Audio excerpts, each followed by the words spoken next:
N- Nothing excites an offensive lineman more, and this is the honest truth, than when you send a big an emotion. Boy, all the Yeah. offensive linemen get excited. Oh, they You love it. going emotion? Oh, you know They what? love it. Now they're gonna send you in the flat. You might catch a touchdown, right? Yeah. Yeah, my cousin coaches a high school football team in Orlando, and he says he gets like texts from his left tackle who's like, "Hey, coach, you gonna throw me the ball this week?" He just Right. ignores it usually most of the time. Mhm. But with the Dolphins again, like we saw a team that did not resemble a 2-6 football team on Sunday, like anything but Yeah, right. But right. bottom line, this is still a 2-6 football team. I am of the mind that this past Sunday does not change anything big picture. Like I'm not happy with the direction of the organization. I'm not happy with this football. They could go out and win 4 or 5, 6 more football games like they just won this past Sunday. That does not change my big picture. So hopefully Stephen Ross does not get distracted by what he saw. I could see that. I would add one caveat to that, Okay. and that is this. If you look at when the light came on for Chop Robinson last year, and you look at where we are now, what happens if that light should happen to come on for the other two rookies who didn't have who this team didn't have the luxury of sitting back and playing behind other guys, right? Right. And so from that standpoint, I'd be interested to see in the next couple of weeks how much better Jonah looks and how much better Grant looks, right? And just to see if at least you're headed in the right direction. My biggest question is not even about the players right now. It's about Mike McDaniel and that offense. Is that we've seen 2 games where you've been successful. Are you going to build on that, or are you going to go back and try to do the things that you want, how you want this team to be successful? Because the sign of a good coach, and I'll give Brian Billick credit for this, right? Mm-hmm. He was an offensive guru. They won the Super Bowl and went 5 games without scoring an offensive touchdown. That's right. As an offensive guru. You know why? Because they had the best defense in the league, and the last thing in the world you wanted to do was ruin that. Yeah. And right. Had a running game. Right. And an excellent running game. But again, when I was in Minnesota, we were wide open. I'm talking about we had so many different pass combinations and stuff that way. And he got to Baltimore and saw this is what this team needs to win.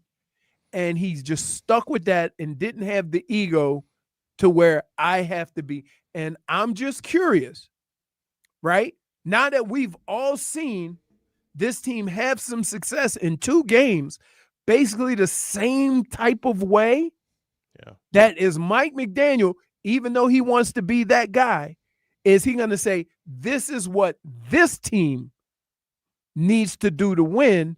And if he's going to swallow his pride and win football games doing that, if I can see that going forward, and I don't know if we can, maybe that was a one-off. If I can see that, and we can see that, okay, not only are the players buying, but the coach is now starting to understand what it takes to win football games with these guys. And that's what coaching is. Coaching is being able to win the games that are played, not to win the games you want the way you want to win, but just to win the game that's played. Right. And sometimes I think a lot of coaches get so caught up, and we've heard it. Well, I'm coaching it right. They're just not executing. Well, maybe you're trying to get them to execute the wrong things. Bingo. So it works both ways. While we sitting here talking about the players, right? Let's go all the way up.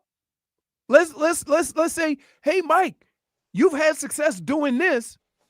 Why didn't we have some different version of this? But this is our new norm. We'll see this week, especially on the short week. You ain't got time to teach a whole bunch of crap. So maybe you might get something here that, you have to be consistent with what you've been doing because one, it's all about execution. You see your team executing, doing something well, you want to continue doing that.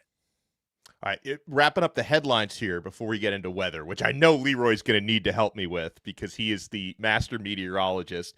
Miami Hurricanes football team is going to be back in action this Saturday after beating Stanford 42-7. That was the bounce back after the Louisville loss.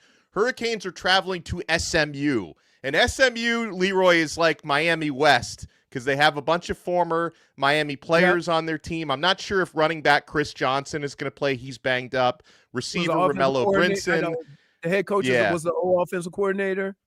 Yeah, Rhett Lashley. They have Tyler Van Dyke holding a clipboard there, behind Kevin Jennings, the starting quarterback. But SMU, Leroy, has been really banged up. SMU comes off a 13-12 loss to Wake Forest. So they're going to try to, although I'm expecting them to look like Nick Saban's Alabama Crimson Tide with Miami coming up because Miami's going to be their Super Bowl this season. But the Hurricanes, Leroy, are 10.5-point favorites on the road at SMU. And if Miami wins out, which I know is not automatic, but if Miami wins out, they're more than likely in the college football playoff despite the Louisville loss a couple weeks ago.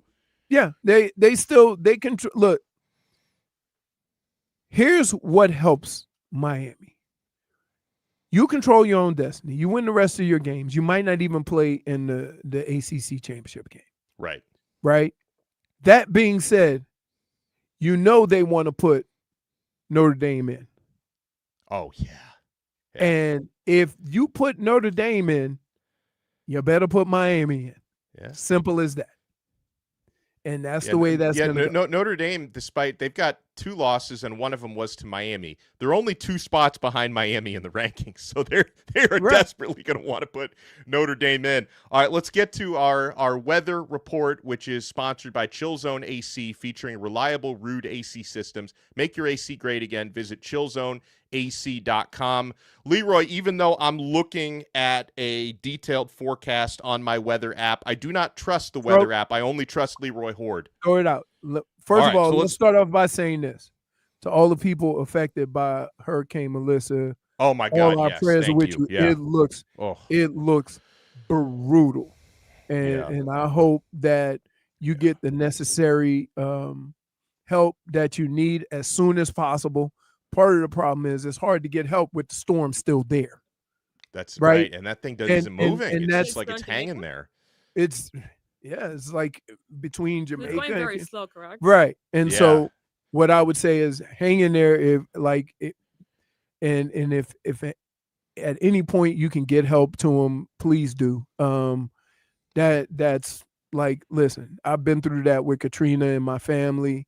Oh, and I would say that the worst part of it was they were flying people in by helicopter to report on it while the people right behind them were starving, right? So you could fly people in there to do news reports, but you couldn't fly food in. So I would say, look, when we can help, if we can do anything to help, let's please help, because until you go through one of these,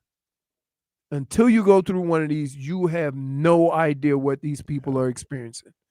Amen. The first little breath of air, you have no electricity. Yeah. So it's dark. And then the flooding, and then the rain, and then the winds, right? And I'm going to tell you, everybody's house is not built structurally sound. Some of them just have houses. Right. So prayers out to them. And I hope everything, works out and we can get help. Whatever organizations are out there could get help to them as soon as possible. When I was a little kid, we went through Hurricane Andrew, which was like devastating winds, but it blew through really quickly. Like it was like in and out in a few hours. It's not like this Melissa is just hanging over Jamaica with which is awful. It's just devastating when it doesn't move like that. Right. Slow moving storms are the worst because the winds have been Category 5. And even if they slow up a little bit, 100-mile-an-hour winds are nothing to be playing with. No. Right. So, no, sir. And I think that's a 3. So that being said, folks, we got some clouds out. The breeze is gonna pick up a little bit, but guess what we got? We got our first little cool flash. Thank you. We're going to get up in the morning this weekend to 60s, like low 60s, right around 60. Sweater weather. I'm morning showing in Boca. They're going to have the boots with the fur. You know, they like anything below 65.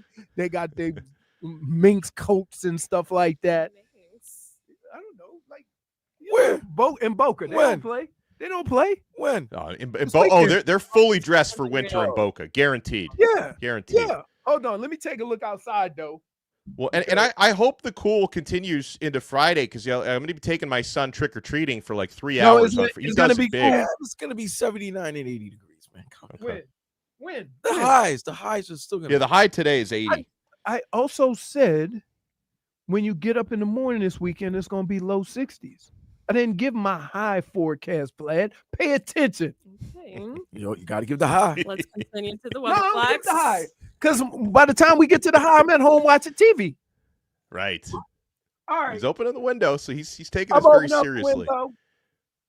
Let's see. I just saw a plane go from left to right. So I'm going to go ahead and say the winds are coming out of the west. Okay. West, southwest. It looks pretty cloudy. Probably going to have some type of rain. It looks like a slight chance of rain, but I'm going to say closer to the evening. We probably going to have a high. The highs have been like 85 plus. So I'm going to still stick with it. And I'm going to say that caught me by surprise. Sounds like rain. Yeah. Got a higher chance for some showers because of the humidity. But I think we got a cold front coming through. And that's why we're going to get this rain. Because if the wind's coming out of the southwest, that cold air comes from the north. You know, when those two meet up, you get a little weather. So I would say right now it's got to be around 80 degrees, high 70s, 80 degrees. That's exactly what the weather app says. Winds are blowing at about slight winds. If you're 10 miles an hour, you're lucky, right? Because that plane was moving pretty fast. And I would expect some type of shower later. Wrong. What's wrong? Wind is 3 miles per hour. It feels like it's 84 degrees. Okay, feels like. What is it? But it is 81. Okay. This was too good of a weather. The best weather report in the business. Your wind was wrong. What? You said 10. I said if it's more than 10 miles an hour, be shocked. Okay. He ain't Best weather report in And the then, business. and then, am I right? It's coming out of the west, southwest, northwest. Yeah. Which is weird because I'm just seeing a plane come from left to right. Oh, you're wrong. It's coming northwest, but you're right. It's just 3 miles per hour. I'm saying left to right. So by the way. Oh, but you are looking different though. Let me explain something to you. You are looking from a different planes. This is all you need to know. If you want to know about weather, look at your airport. Planes always land and take off into the wind. Okay. So that's how you could determine which way the wind's blowing. Now, the caveat is if your airplane goes from east to west and it's a north or south wind, they ain't got four-way direction airports. So that's why sometimes I may be a little off as far as the north or the south portion of it, because I'm looking at these planes coming in over the water and they landing out of the east, which means the wind's coming out of the west. Simple as that. Boom. As Timbo Slice says, you can kiss the clock goodbye for today's show. We'll try to bring it back. We'll try to bring it back. Miami Heat are the greatest show on wooden turf right now. Relax. I know Vlad's still a little bit bitter. Vlad. The other it's night. week one, man. Relax. That's what I'm saying. Relax. No, I know, but wait. Hey, Can I ask you a question, Vlad? Ask the question later. Okay, I'll ask it later. Yeah, we got to stay on schedule here. We'll continue on the Tobin and Leroy show. Donno in for Tobin right here on FM 104.3 WQAM.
Back here on the Tobin and Leroy show. Miami Heat in action tonight, hosting the Charlotte Hornets. Heat are favored by 6.5 points, but I hope they beat these bums by 60 tonight. Because you have not only the on-court storyline, but you also have the off-the-court factor that Charlotte knowingly traded scary Terry Rozier to Miami, despite knowing there were FBI and NBA investigations. They decided, neither of those things would be important to disclose to the Miami Heat. And I know you could argue they're not required to. I read a column by Anthony Chang in the Miami Herald. He spoke to former Nets executive Bobby Marks, who said, it's a gray area.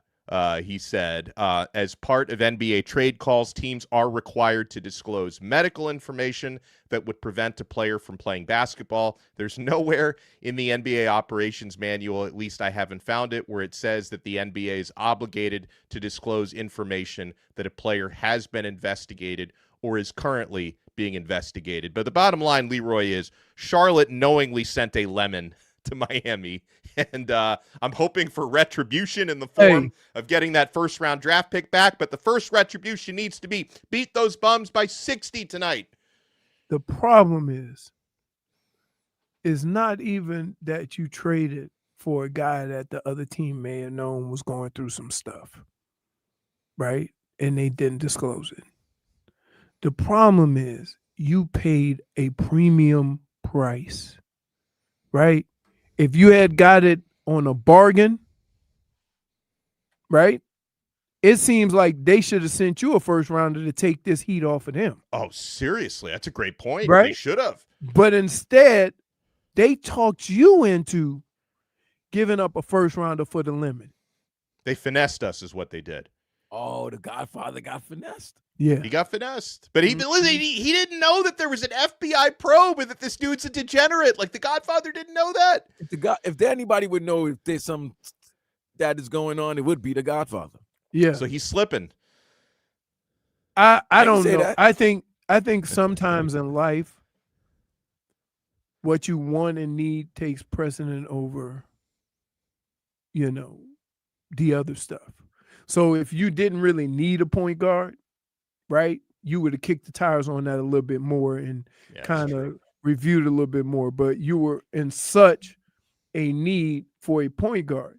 Now, my problem is, good, bad, or indifferent, you got a point guard and it didn't help you out. And now you don't have a first round pick. Right. And so maybe it was a hasty move, right? I think they've been a little more calculated in the decisions that they've made as of late. But if you look at their roster now, there's not a guy on the team that they had to overspend to get. And in fact, you got all of these guys for less money than less assets than Terry Rozier. Yeah, so maybe it was the hastiness of, we need to get something. We need to get somebody here. We need to score, right? Or maybe them guys you give them 40, 50 million with and could have scored points. I don't know. Like, I'm like, if I'm Pat, what I do, I go to Jimmy and say, so let me get this straight. You want me to go get another first rounder and spend another $25 million because you don't want to score all the time, but yet you want me to give you 50? That's a great point. Right? Like, and my thing in basketball is this: if you gonna go ask for that money, don't ask for it because you can get it. Ask for it because of what you are doing to earn it. That's the way I've always thought Pat to be, right? And for the last couple of years, trying to get there so quick and taking the shortcut, he's ended up giving up assets and paying a lot of money for guys who really aren't, So Dade South writes in, Riley might want to distance himself from being called the Godfather with the actual mob being involved. Yeah. Lions don't concern themselves with the opinions of sheep. And it's amazing that all of the families came together for this racket.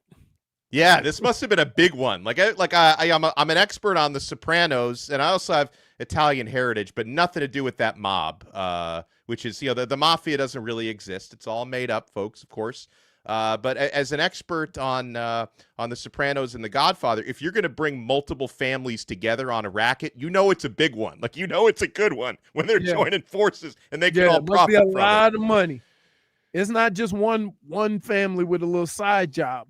They all came together and sat in the room and had an agreement. We got a guy on the inside. Yeah. So. Oh man, we get one from Jarrell who says, no, they still broke the law at the expense of Miami, and it's the principle. Well, to be fair, as much as I don't like it, it does sound like it was a gray area, and they were not actually required to disclose that. Like, it sucks that the gray area had to happen to our team, and now I would understand. Wait. Yeah. They want to change how we report injuries, in the future. Mm-hmm. Let's be clear, right? That's just a statement to make people feel better. But if you tell your cousin and them you ain't playing next week, right? And they go put a little scratch on it, and you wasn't telling them so they could go make some scratch. Like, there's nothing nobody could. What is the injury report gonna do about that, right? Hey, man. Unless you're John Harbaugh, you play fast and loose with that Ravens injury report. Vlad, I give you a perfect example. My mom said, hey, I want to come to a Vikings game. I said, well, I'm out this week because I pulled my hammy. She said, all right, well, let me know when you're done. This happened. Like, it's not a gambling story. It's just a story. She wanted to come when I was playing. Now, say if that story ends up going to my cousin, going to whatever. Oh, I thought you were going to Minnesota this week. Oh, yeah, he ain't playing. He got a hammy. See what I'm saying? I mean, well, I agree with you. But it's the same thing with Damon Jones. Like, that's Bron's his boy. So if he hits up Bron, asks, hey, you playing tonight? Or are you playing whatever game? And he says, no, I'm not playing, or I'm going to sit out.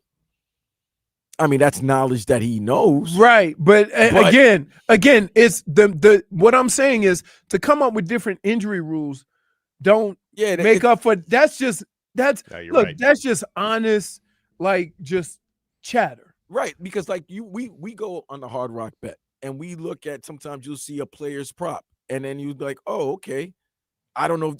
It's still questionable if the player's going to play, but you do see their prop up there. Right.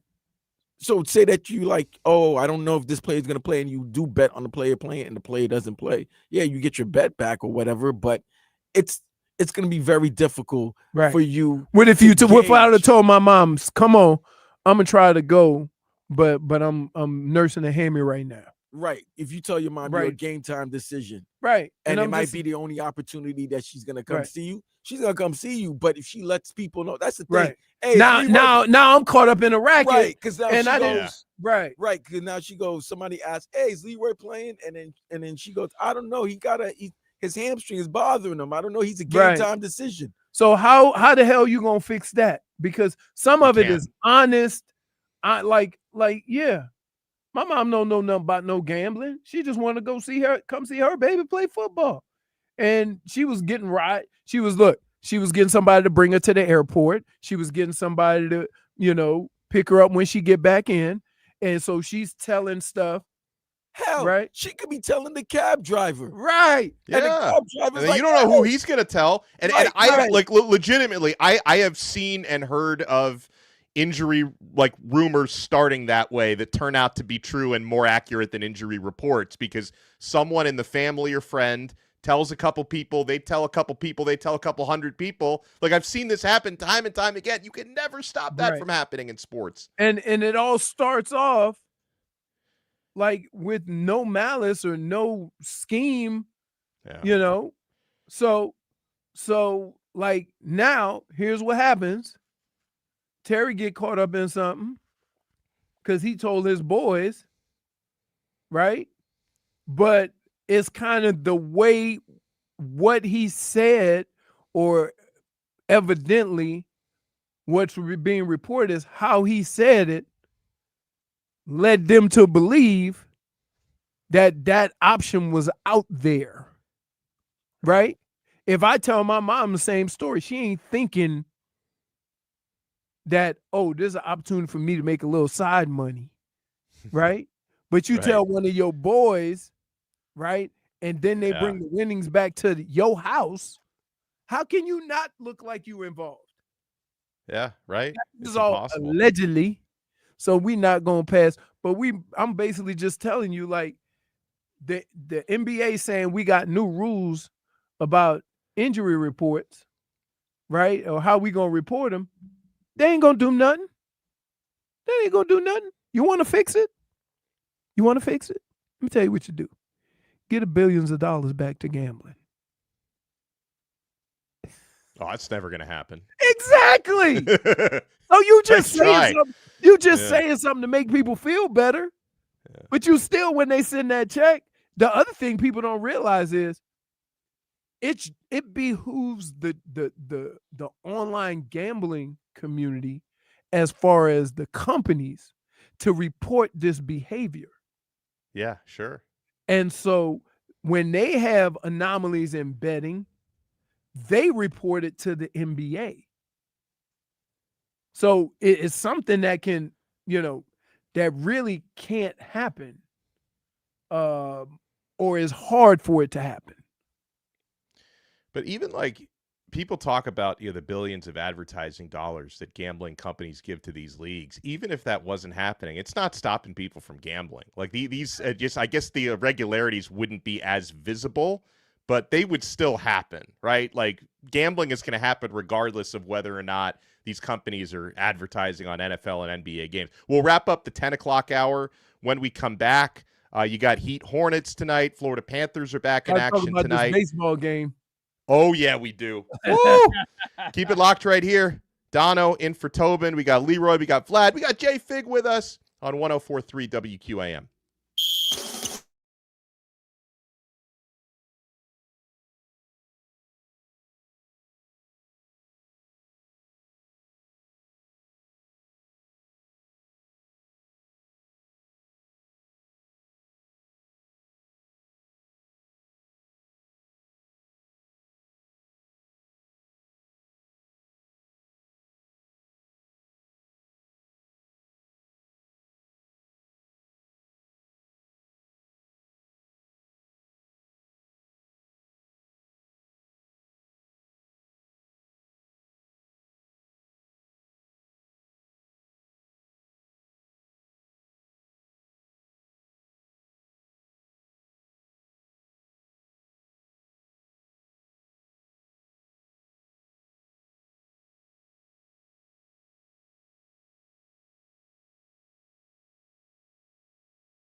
Yeah, this World Series, Leroy, has been goosies galore, if I can Dude, borrow that term.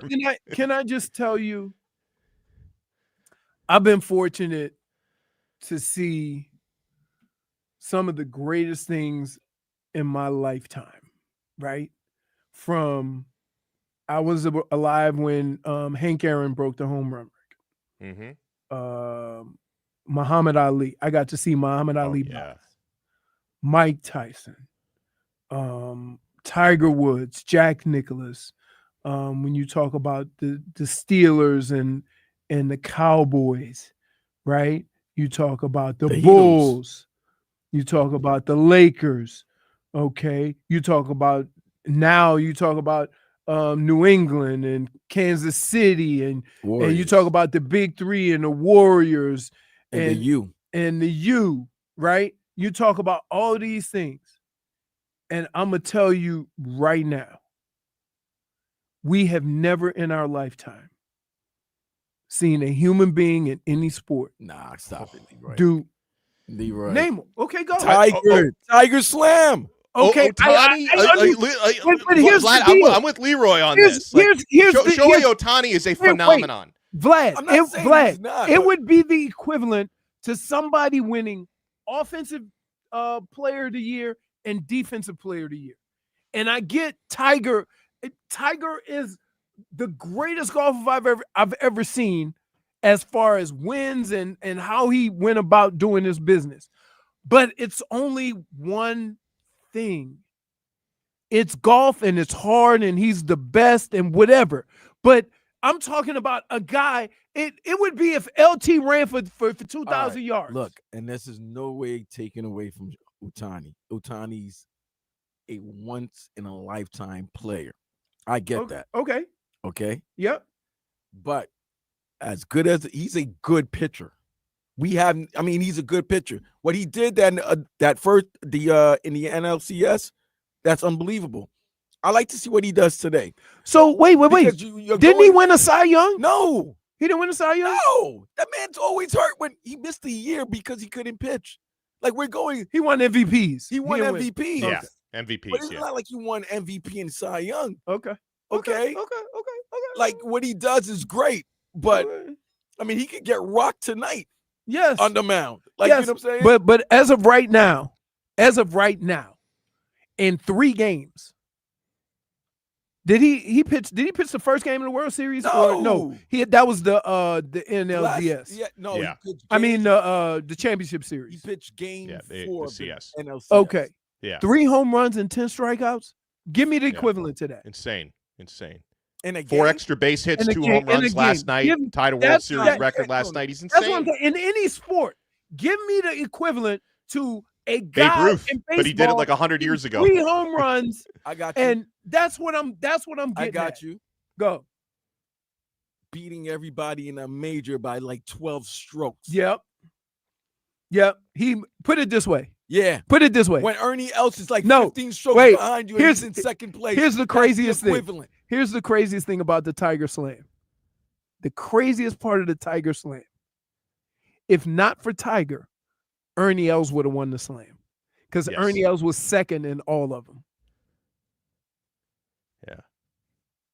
Yeah. That is crazy. But it's like, but at the very least, Shohei's in the same conversation, Vlad. I guess you could debate different sports. Shohei is in that conversation with the Alis and the Tigers now and the Jordans based on what he's doing. Would be like you're saying, would be like maybe when Jordan won MVP, led the league in scoring, and was defensive player of the year. Correct. You know what I'm saying? Or maybe, if he'd also won a World Series when he tried baseball, then that would have been up there. It's just here. I think of it like this.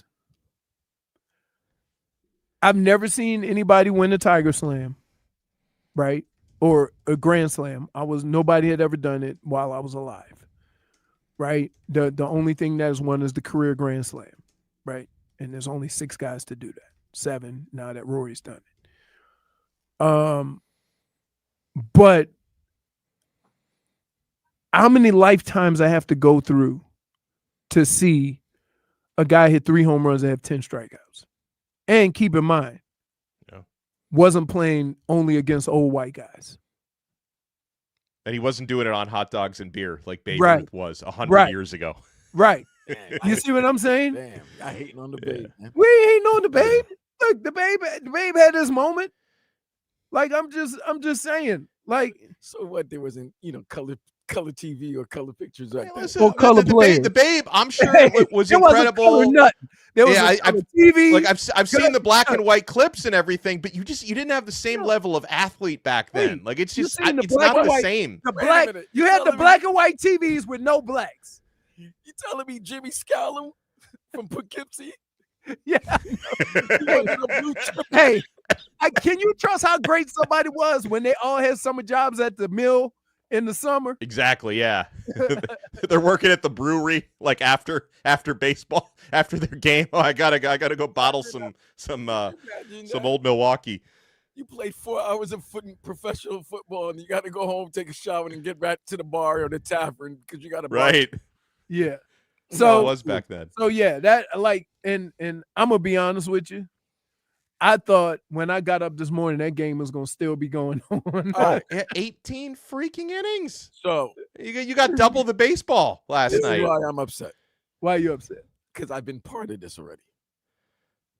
2018, Ooh, the working in LA, Red Yeah. Sox Dodgers. oh, That game was so long, I missed a trip to Soldier Field to go see the Jets play the Bears Wow. because that game ended so late.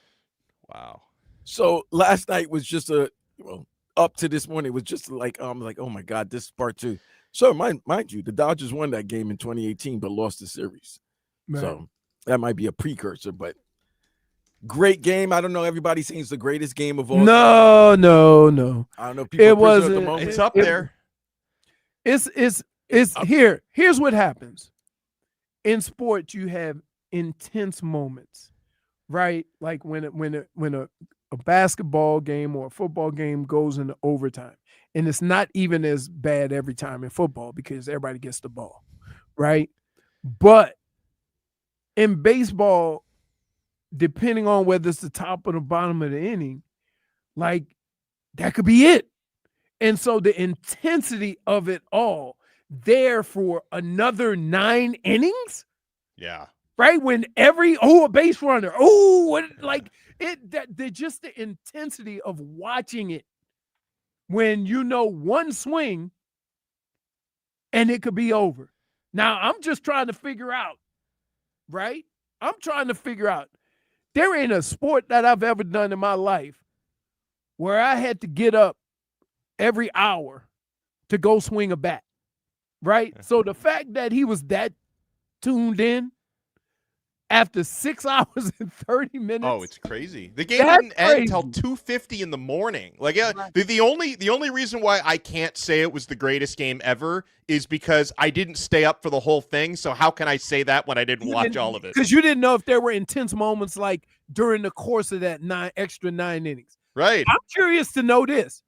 Who the hell's gonna pitch if Shohei can't throw? Oh, everybody's spent. Yeah. Yeah. And for he sure. played all 18 innings. So He did. Yeah. yeah, well, I mean, he didn't really play because he wasn't on the field. He was at bat. But I mean, Right. he was on the field. So we'll see.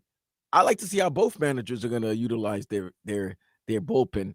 At least Dave I Roberts bet you- has experience because he did that in Yeah, 2018. I bet you if Dave well, the problem is the Dodgers can't do a bullpen game because their bullpen sucks. Oh, they could Right. try. They could try. Try. So if Yeah, they go up try. 3-1, you think they just go ahead on and give one up and go try to do bullpen game just to give their pitchers some? I mean, if you could win at home and end the season at home, you'll try your best. Yeah, I wait a know, minute. but it could Your set game you one- back. Your game 1 pitcher is gonna pitch game. Okay. Yeah, you got Glass now. You're right. I mean, Snell. Snell. They got Snell. They'll be Wait, all right. didn't Snell? Yeah, Snell He pitched pitched game game 1. 1, and then Yamato pitched game 2. Yamato was better than Snell, Yeah, they're all right. They're good. but they bullpen. Well, we'll talk more about it in the 11 a.m. hour. We have headlines coming up. Got a big game for the Dolphins on Thursday night. Can the Dolphins keep it rolling against the Ravens? Can the Miami Hurricanes keep it rolling on Saturday? You want to keep it right here. Donno in for Tobin. We got Leroy. We got JFig. We got Vlad right here on FM 104.3 WQAM.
Welcome back into the Tobin and Leroy Show. Alex Donno in for Tobin today. Leroy, Vlad, JFig are here.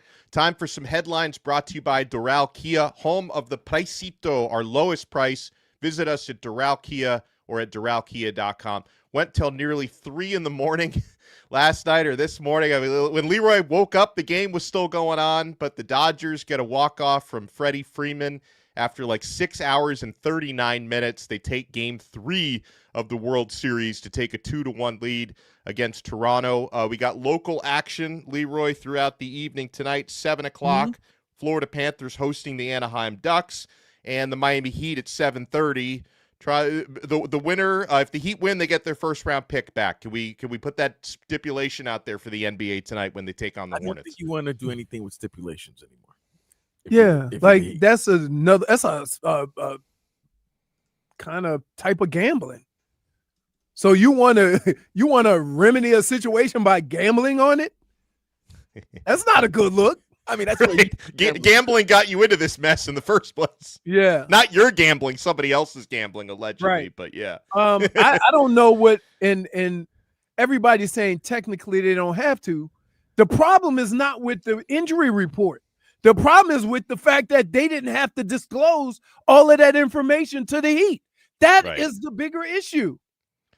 And I don't know why the NBA... that, Leroy, that is something the NBA now should institute, that if you have other extenuating circumstances like an FBI investigation, I think now they need to put language in where you have to disclose that when you're talking trades. I think it's the NBA. Why wouldn't they know?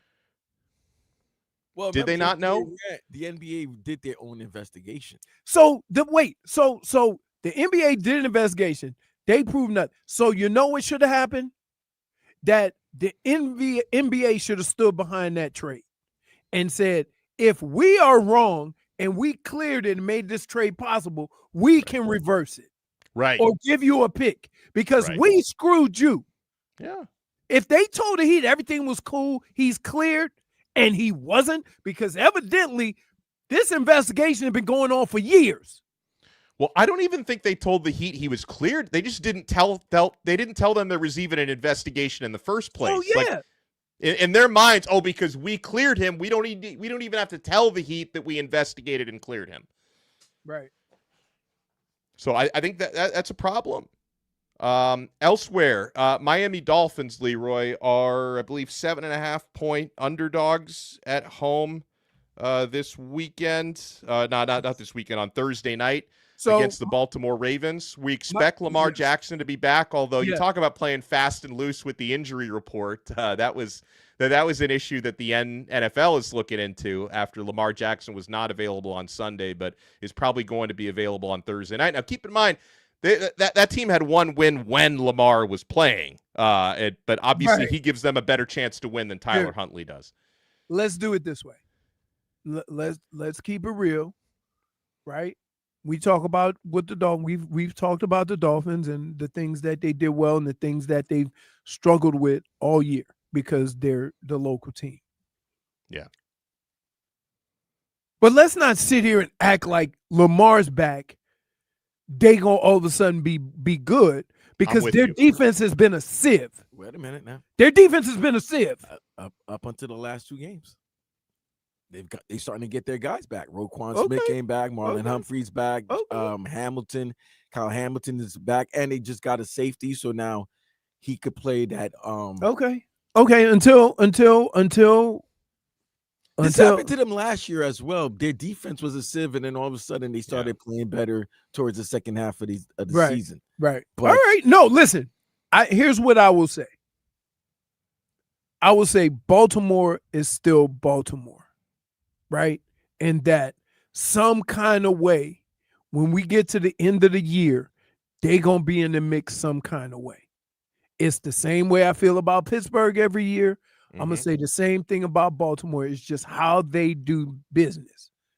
However, most of the time, it has been because their defense has kept them in a lot of these games.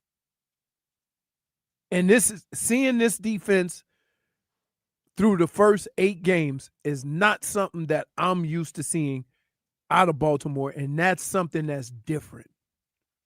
Keep in mind, even with Lamar, they weren't good early on in the year. Right. So I'm not saying, listen, I'm still going to treat Baltimore like Baltimore, but I'm saying I need to see something against, quality competition before I'm just saying, oh, they got guys back there back. Well, the problem is, do you consider, Vlad, the Dolphins to be quality competition? That's the question. I'm not saying that at all. Here's the thing, though. Right. They're 7.5-point favorites. I'm taking the Dolphins. Okay. Hey, I'm taking the Dolphins at plus 7.5 because road teams on Thursday nights don't usually do well. I'm not saying the Ravens won't win, but I think 7.5 is too big of a point spread. I mean, listen. These are the games where I throw just a little baby chili pepper on Dolphins straight up. Nothing big, little chili pepper. Yeah, so they're plus 300, I think, in the money line. Huh? Here's one thing I know. Plus 300 money line. So put the little chili pepper on there. Baltimore is definitely handing the ball to Derrick Henry to run. Yeah. Oh, not like Atlanta, but who did not hand the ball off. Well, that's because he was getting it. Look, if you think Miami's defense swarm tackled last week, and they did, it was something I hope somebody sent the memo in that it's going to require even more of that effort this week. Yeah. I just hope they sent the memo. Derrick Henry going to run over some guys. I just hope they sent them in the memo. Okay? That's all I'm saying. Like, okay, listen, Bijan, he's cool, great, does a lot of things. Derrick Henry is equivalent to Julian Hill at running back. Right? That's how big he is. Not skill. Oh. I'm just saying size. Okay. So just size, Vlad. Okay. I mean, you didn't say that word. That was a key word to say that. He's the same size as Julian. Yeah. It's just like trying to tackle Julian Hill from running back position. That's all I'm saying. That's the first name that came to mind that, similar size. So, but it's going to take a lot of that swarm tackling again. And the one thing that I would say was extremely impressive, because it was something I hadn't seen all year, right, was the fact that they were swarming to the ball and getting tackles, and weren't a lot of broken tackles. That was the most effort that I've seen them play with. That was the most I've seen them run to the football. That was the best job they've done setting the end of the line of scrimmage on defense. So hopefully that'll pick up. Wait a minute. What's up? I have a theory. What's the theory? They played like a team on Sunday, right? In all three. For once, yeah. They played like it was 2023 again. That was the best game they played in 2 years. It was a road game, right? Uh-huh. And Tua got pink eye.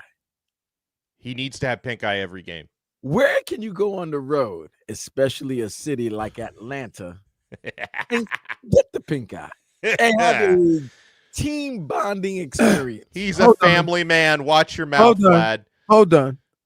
First of all, it's not pink eye.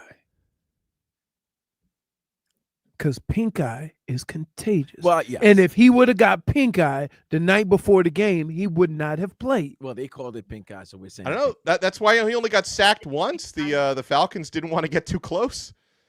I mean, if it wasn't pink eye, whatever it was Tua needs to be playing with a visor and with an eye patch for the rest of the season. It was a magical performance. We need him to squint more. It was a magical performance by the team on Sunday. It looked like to me a team that went to a adult establishment and had a team bonding experience. One-eyed Tua. He was born in the wrong century. Would have made a great pirate. Let's get to our weather report, which is sponsored by Chill Zone AC, featuring reliable Root AC systems. Make your AC great again. Visit chillzoneac.com. All right, Leroy, I am looking at 83 degrees, cloudy skies, with a high of 86 later on today. Does my math check out? Is my math? That checks out. I would say, just based on what I'm seeing outside, though, you might get a little stray shower. It did rain a little bit when I was coming in. So, yeah.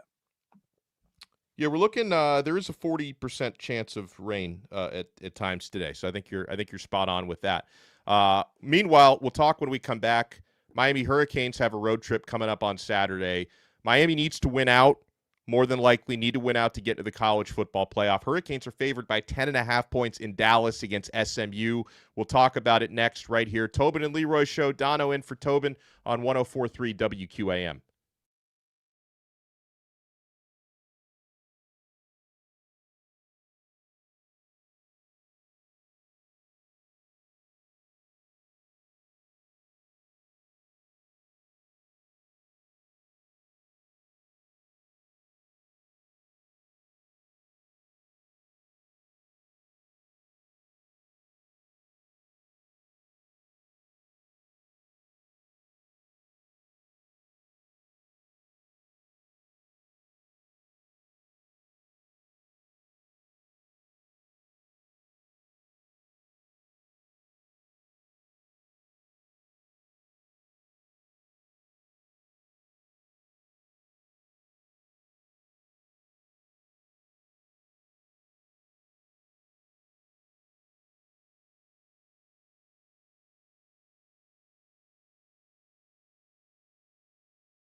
Welcome back into the Tobin and Leroy Show, FM 104.3 WQAM. I am Alex Donno. We got Leroy Horde. We got Vlad. We got JFig.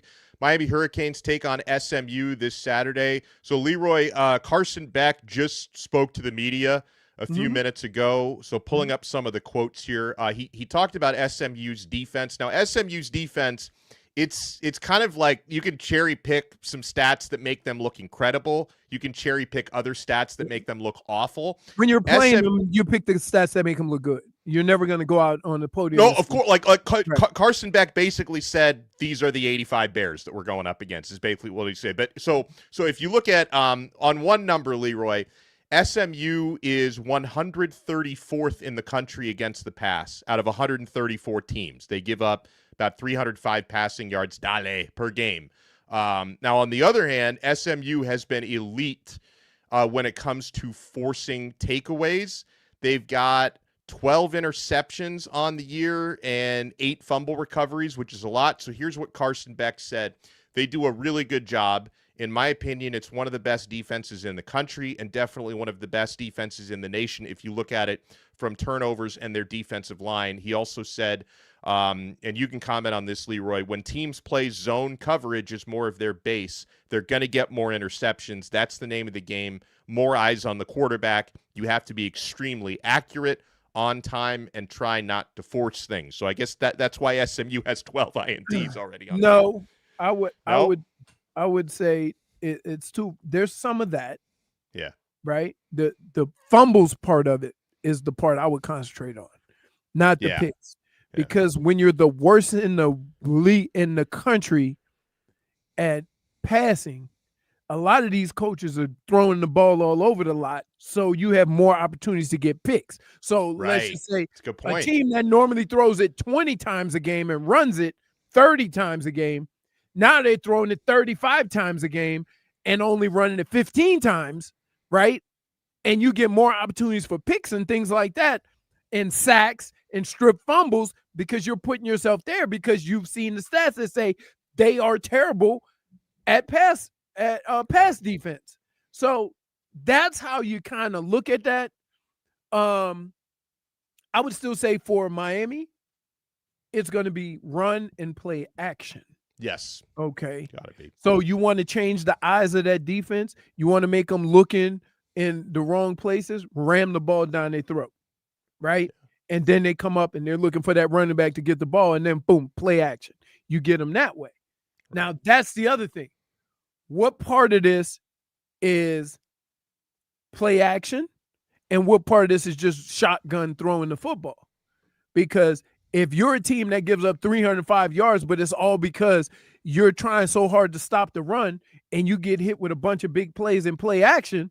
And I figure that's what SMU is going to try to do. Like they're going to go heavy box like every team does against Miami, because teams always key in on the run. Right. Hey, say SMU was 90th in total yards allowed per game. He says Beck is an idiot, he said. But what do you expect? But keep in mind, let me explain something to people. This is why this becomes, of course he's lying. Of course they sit back in the huddle and say, and they go to practice and say we should get him. Sure. But you don't want to hear that. Fans, look. Yeah. You're not going to say that to the media. You call him a liar, but you don't want to hear him say that. What you think? No. Right. Can you imagine how these guys, if Carson Beck had come out and said, you know what? I watched the tape. Their defense is really bad. We're going to light them up. How would people respond to that? He would get killed. Right. So, like, this is one of the problems I have when guys talk. Like, you want to say something nice about your opponent, and you want to kind of exaggerate it to give them a false sense of security, right? Yeah. You have look. Y'all can't win, man. You can't win. Wait, when does a coach or a player ever come out and say, you know what? They're gettable.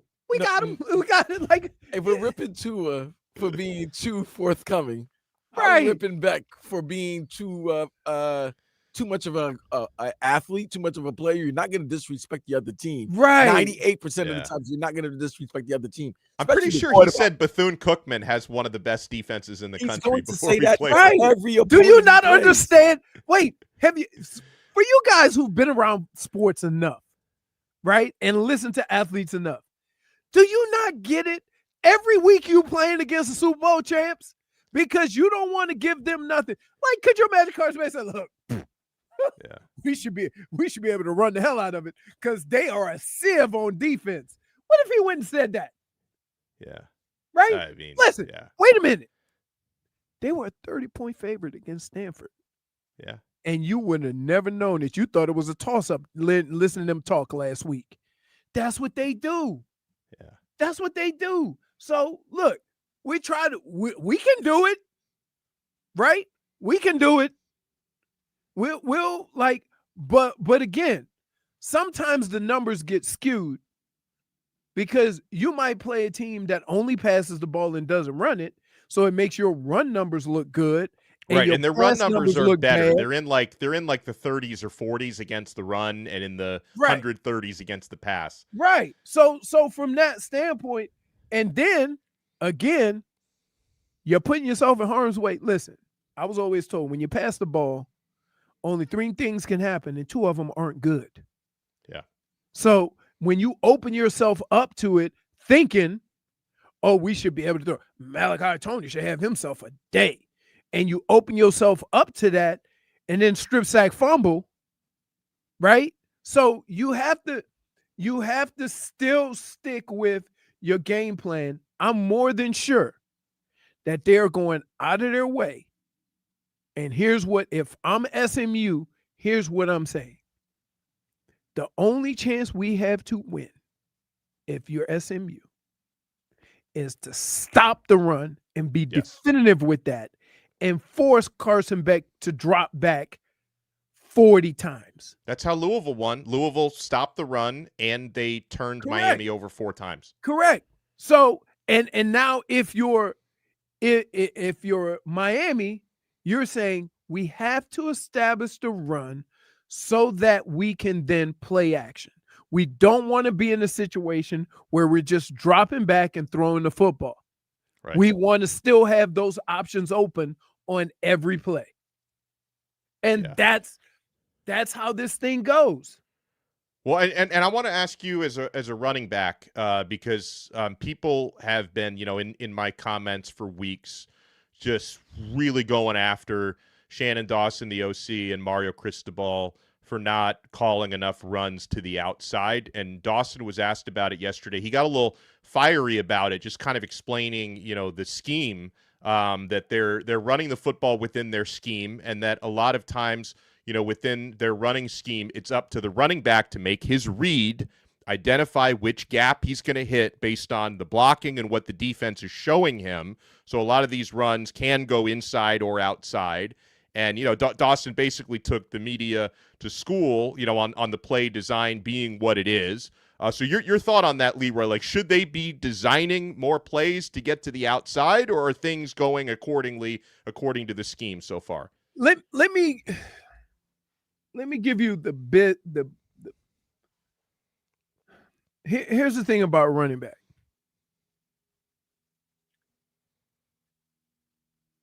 You don't know where you're going to run the football when you get it.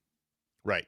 The blocking scheme is such that it may be designed to go somewhere, but you run with your eyes. And that's what Dawson was saying. Exactly. And so to say, like, me personally, when I play running back, I always wanted a play that started inside. Here's why. If I'm starting downhill, it gives me the flexibility to go back, to cut back, to bounce outside. Right. If I start outside on the outside zone, it cuts away half of the area that I can run. Yeah. And so just because a play is called to go straight ahead doesn't mean it's going to go straight ahead. In fact, if you look at a lot of the successful running backs in the league, very rarely does it go exactly where it's planned to go. There's a rule. The O-lineman used to always tell you where to run. I turn my guy this way. I turn my guy that way. I'm like, yeah, there's 5 other guys with you. Right? So you made a damn block. Great for you. What about the other guys? Just stay on your guy. It's my job to figure it out. Yeah. But guess what I can't figure out? Free guy. So if everybody's on a man, if everybody's pushing their man, if the team block to the linebacker is on the other line, on the other side of the line of scrimmage and not in our backfield, you'll find an open area. That's the running back's job. No plays are designed. No plays end up going exactly the way they do. So when people say inside run, inside run, inside run, I would rather all inside runs. I would rather all plays to go inside the tackle because it gives you the flexibility to run. Mm-hmm. When you start to run a toss outside, you've cut off half the field. Yeah. So you almost hamstringing yourself. Yeah. So when he runs those inside plays, it's to give the running back flexibility to be able to run anywhere. So enough with that. Stop it. Why did you run all these plays inside? Stop. Just because it goes there doesn't mean it starts there or it ends up there. Right. Oh. I love that. Well, when we come back, we'll stick on college football because this is the craziest coaching carousel probably ever. You know, with Brian Kelly fired at LSU, Billy Napier recently fired at Florida. The Penn State job is open for a little while. There's other jobs that could come open later on in the year. What's the best available job and why? You want to keep it locked right here. We're only getting started on this episode of Tobin and Leroy. Donno filling in for Tobin. We got Leroy, we got JFig, we got Vlad here on 104.3 WQAM.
Welcome back into the Tobin and Leroy show. Alex Donno in for Tobin today. We got Leroy, we got JFig, we got Vlad. By the way, folks, the Miami Heat are offering fans value deals like a $60 pizza deal, 4 pizzas, chips, waters, and a $40 hot dog deal, 4 hot dogs, popcorn, drinks. Grab-and-go stands on the 400 level also have $3 sodas, $8 beers, and $3 snacks. Kids can enjoy $15 Bernie meals with a hot dog or chicken nuggets, a souvenir cup, fruit snacks, and a silicone bracelet. For information on food and beverage deals, visit CaseaCenter.com. Good food, man. So, hey, real quick, can I respond?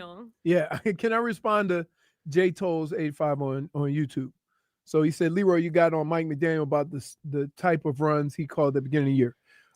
That's because he ran with H-hand and he ran outside, and all he did was outside stuff. You know what the coolest play in football right now is? What? Toss counter. Yes, I you love know a why? toss counter. You know why? I asked my coach, could I do that when I was playing? And he said, no, it's ridiculous. Here's why. As a linebacker, as soon as you see the toss, you haul ass. Yes. And now you're going back the other way. You have moved a guy with a toss. Now, that play could go inside. It could go outside, but it starts straight ahead in between the tackles. I get mad at Mike McDaniel for running all these sweeps and toss or whatever. It may work once. It may work twice. But as soon as they see that's what you plan on doing, it's easy for those fast guys on defense to go and turn you inside. If H-hand's good with his eyes, if these running backs are good with their eyes, right, why take that away from them by making them run and cutting away half of the field? So I get mad at Mike McDaniel for the stupid little quick passes outside, right? Everybody in the league knows that's what you're going to do now. Yeah. And what is the worst thing in the world for this offense to be in? 2nd and 13. Yes. So when you run those tosses, when you run those sweeps, when you run these things and you end up 2nd and 13, it's the worst thing for this offense. It's the worst thing for a lot of offenses, but this one especially. Right, right. So that's why I get on Mike McDaniel about the outside plays. Periodically, it may work, right? But when you start throwing those quick, somebody almost got a pick last night on a quick pass to the outside. Yeah. Enough. The league has caught up with that. Try something different. Everybody. So, yeah. So meanwhile, in college football, Jimmy Sexton is the super agent who represents all the big name coaches. It is Jimmy Sexton's season. This dude is going to be making his money again. So right now, the 3 big jobs, there's like a dozen jobs open right now in FBS football, but the 3 big jobs that are open, Leroy, the Penn State job has been open for a couple weeks now. I rank that one number 3 out of the top 3. I might be a little anti-Big Ten biased, so you might set me straight on this one. I just think that in terms of like living there and not having like a hotbed of recruits in the area, to me, knocks it down a peg compared to the others. I've got the Florida job. I've got it ranked 2nd. Now, Penn State paid James Franklin like $50 million to go away. Florida is paying Billy Napier $21 million to not work. And then LSU, which I think is the best job open right now, just paid Brian Kelly $54 million to stop work. Being a fired college coach is the best job if you can get it. But here's like, Leroy, my thinking on why I think the LSU job is slightly better right now than the Florida job. And I know Gator fans get very angry when people say this because to them, it's the best job in college football. But the reason why I rank LSU slightly higher than Florida right now is, number one, I think the current team is slightly closer to championship level than Florida. So in the short term, a coach who takes the job may think about that. And then number 2 is, Leroy, while Florida and Louisiana are 2 of the best high school recruiting states, you'd probably say Florida is slightly better. It's a bigger state, more volume. Louisiana, really good per capita, as you would know better than anyone. Yeah. But here's the thing about Louisiana, though. When you're the head coach at LSU, you have no in-state competition for Louisiana recruits. Where you're the head coach at Florida, you've got big-time in-state competition from Miami and Florida State, where LSU can run that state. Those are the reasons why I think LSU is the slightly bigger job than Florida. But do you agree with LSU 1, Florida 2, Penn State 3? I would put Florida 3rd. Ooh. And here's why, because but there's a caveat to this. I know LSU is going to get the NIL money. They're going to spend money. I was down there. Not a problem. Right? I don't know what the issue is at Penn State, and I don't know what the issue is at Florida. Right? But if they got money to give $50 million for a coach to go away, then they got to have some NIL money.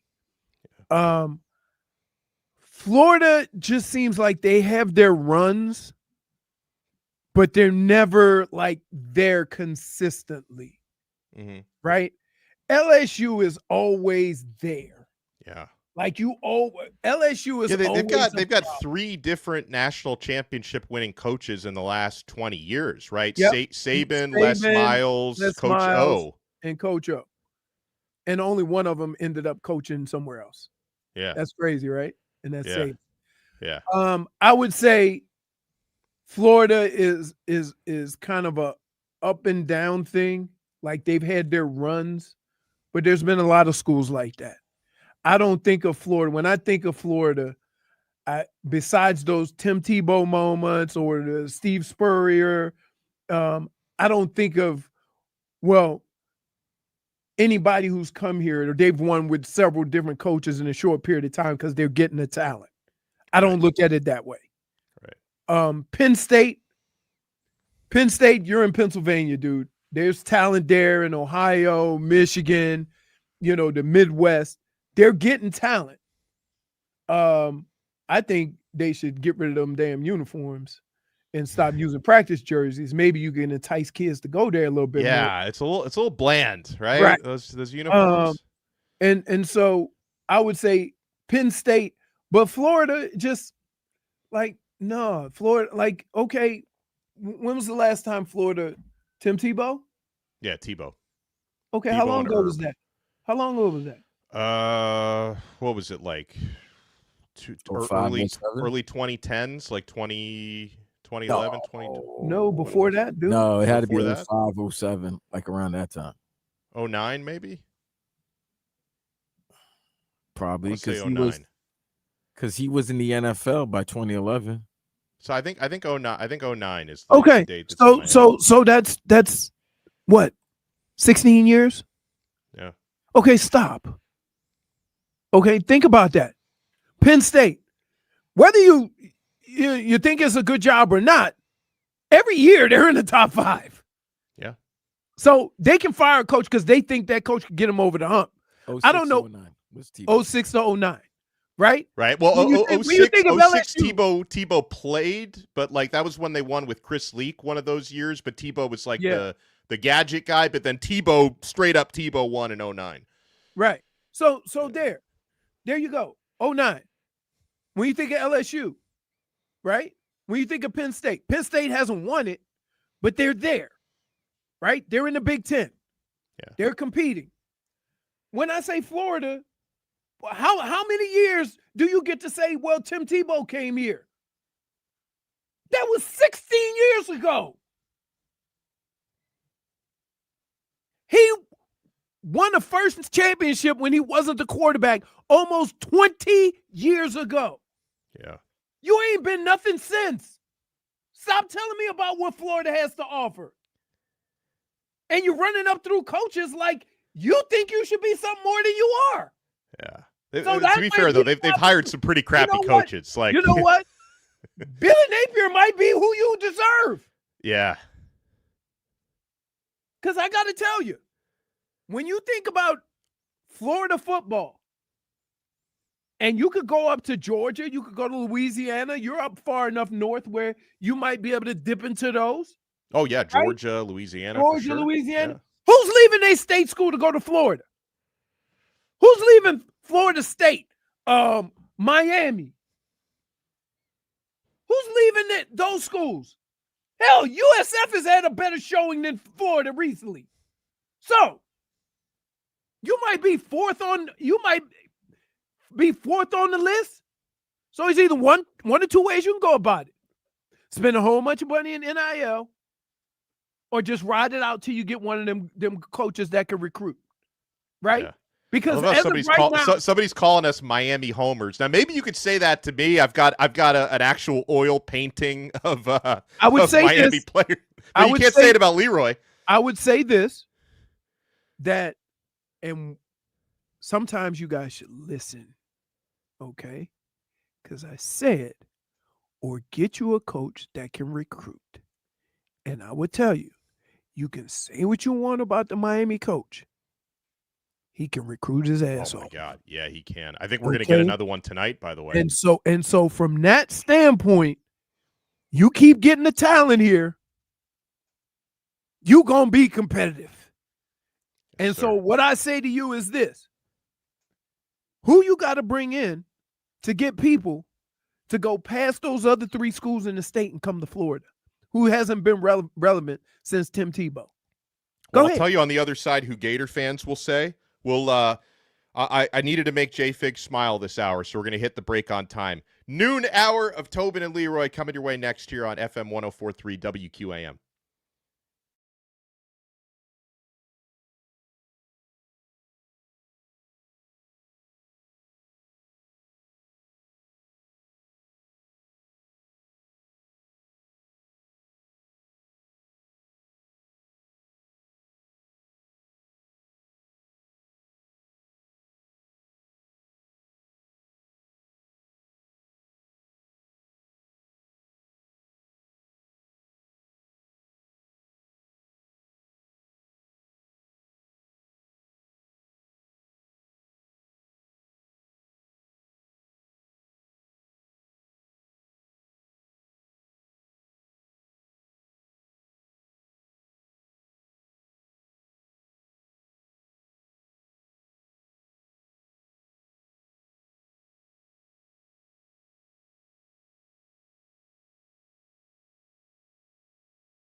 Welcome back into the Tobin and Leroy show. Donno in for Tobin today. Leroy, Vlad, and JFig are in the building. Let's get to some headlines, which are brought to you by Doral Kia, home of the Pricito, our lowest price. Visit us at Doral Kia or at DoralKia.com. So it didn't end till about 2:50 this morning, but in 18 innings, Freddie Freeman walk-off home run. Dodgers outlast the Blue Jays 6-5, take a 2-1 series lead. Shohei Ohtani, 2 home runs, 4 extra base hits in the game, tying a World Series record. And Leroy, if playing for 6 hours and 39 minutes wasn't enough last night, they're going to do it again tonight at 8 p.m. if anybody has any gas left in the tank this evening. I'm wondering if this doesn't hurt the Dodgers more than it hurts Toronto, because their bullpen is the one that everybody has questions about. Yeah, that's right. So if they get stretched with their bullpen, it hurts the Dodgers more on paper. But doesn't it, like, emotionally, isn't the worst thing in the world to play 18 innings of baseball and lose? Like, doesn't that kind of suck something out of you mentally? No. I mean, because you could also look at it like this. Hey, we blew them out and we played 2 close games. That's true. So the last time it happened, the Dodgers lost. Yeah, that's right. Yeah. What year was that? Like 2018? Yeah, 2018. So I mean, that's a great win. If they win tonight, it makes it. Now you're on the brink. You have Toronto on the brink of elimination. But if they lose tonight, then it's like, oh, all right, you won a great game, but it's 2-2, and now the series is going to head back to Toronto after Game 5. So, yeah. We also got hockey and NBA tonight. You got the Florida Panthers. They will take on tonight. Who are they taking on tonight? Florida Panthers and the Anaheim Ducks. Yeah, Florida Panthers, Anaheim Ducks at 7 o'clock tonight. Charlotte Hornets at Miami Heat tonight at 7:30. So both of those games happening locally. Hopefully the Panthers can get another dub after beating the Ducks 3-0 last time out. And hopefully your Miami Heat tonight can pound the Charlotte Hornets for revenge for the Terry Rozier fleecing that happened last year. And you can hear both games on either 560 WQAM or 104.3 FM WQAM. So we're gonna have basketball on the FM. On the FM. Yeah, I was about to ask because I didn't know which was on which, so I was hoping Vlad would fill me in. Are you working either of those, Vlad, tonight? No. You only get Vlad. No more double shifts for Vlad. No more double shifts for Vlad. I'm doing a double shift on Thursday. I'm hosting this show, and then I'm hosting, which I guess is what Tobin would also do if he was here. I'm doing the pregame. Are you doing Game Day Uncensored? Doing Game Day Uncensored with Solana as well on Thursday, so I'm going to have a lot of coffee that day for sure. Yeah, you will. Yeah, you will. It's going to be a long one. Yeah. It's going to be, and there's going to be a lot of Ravens fans coming down to South Florida as well.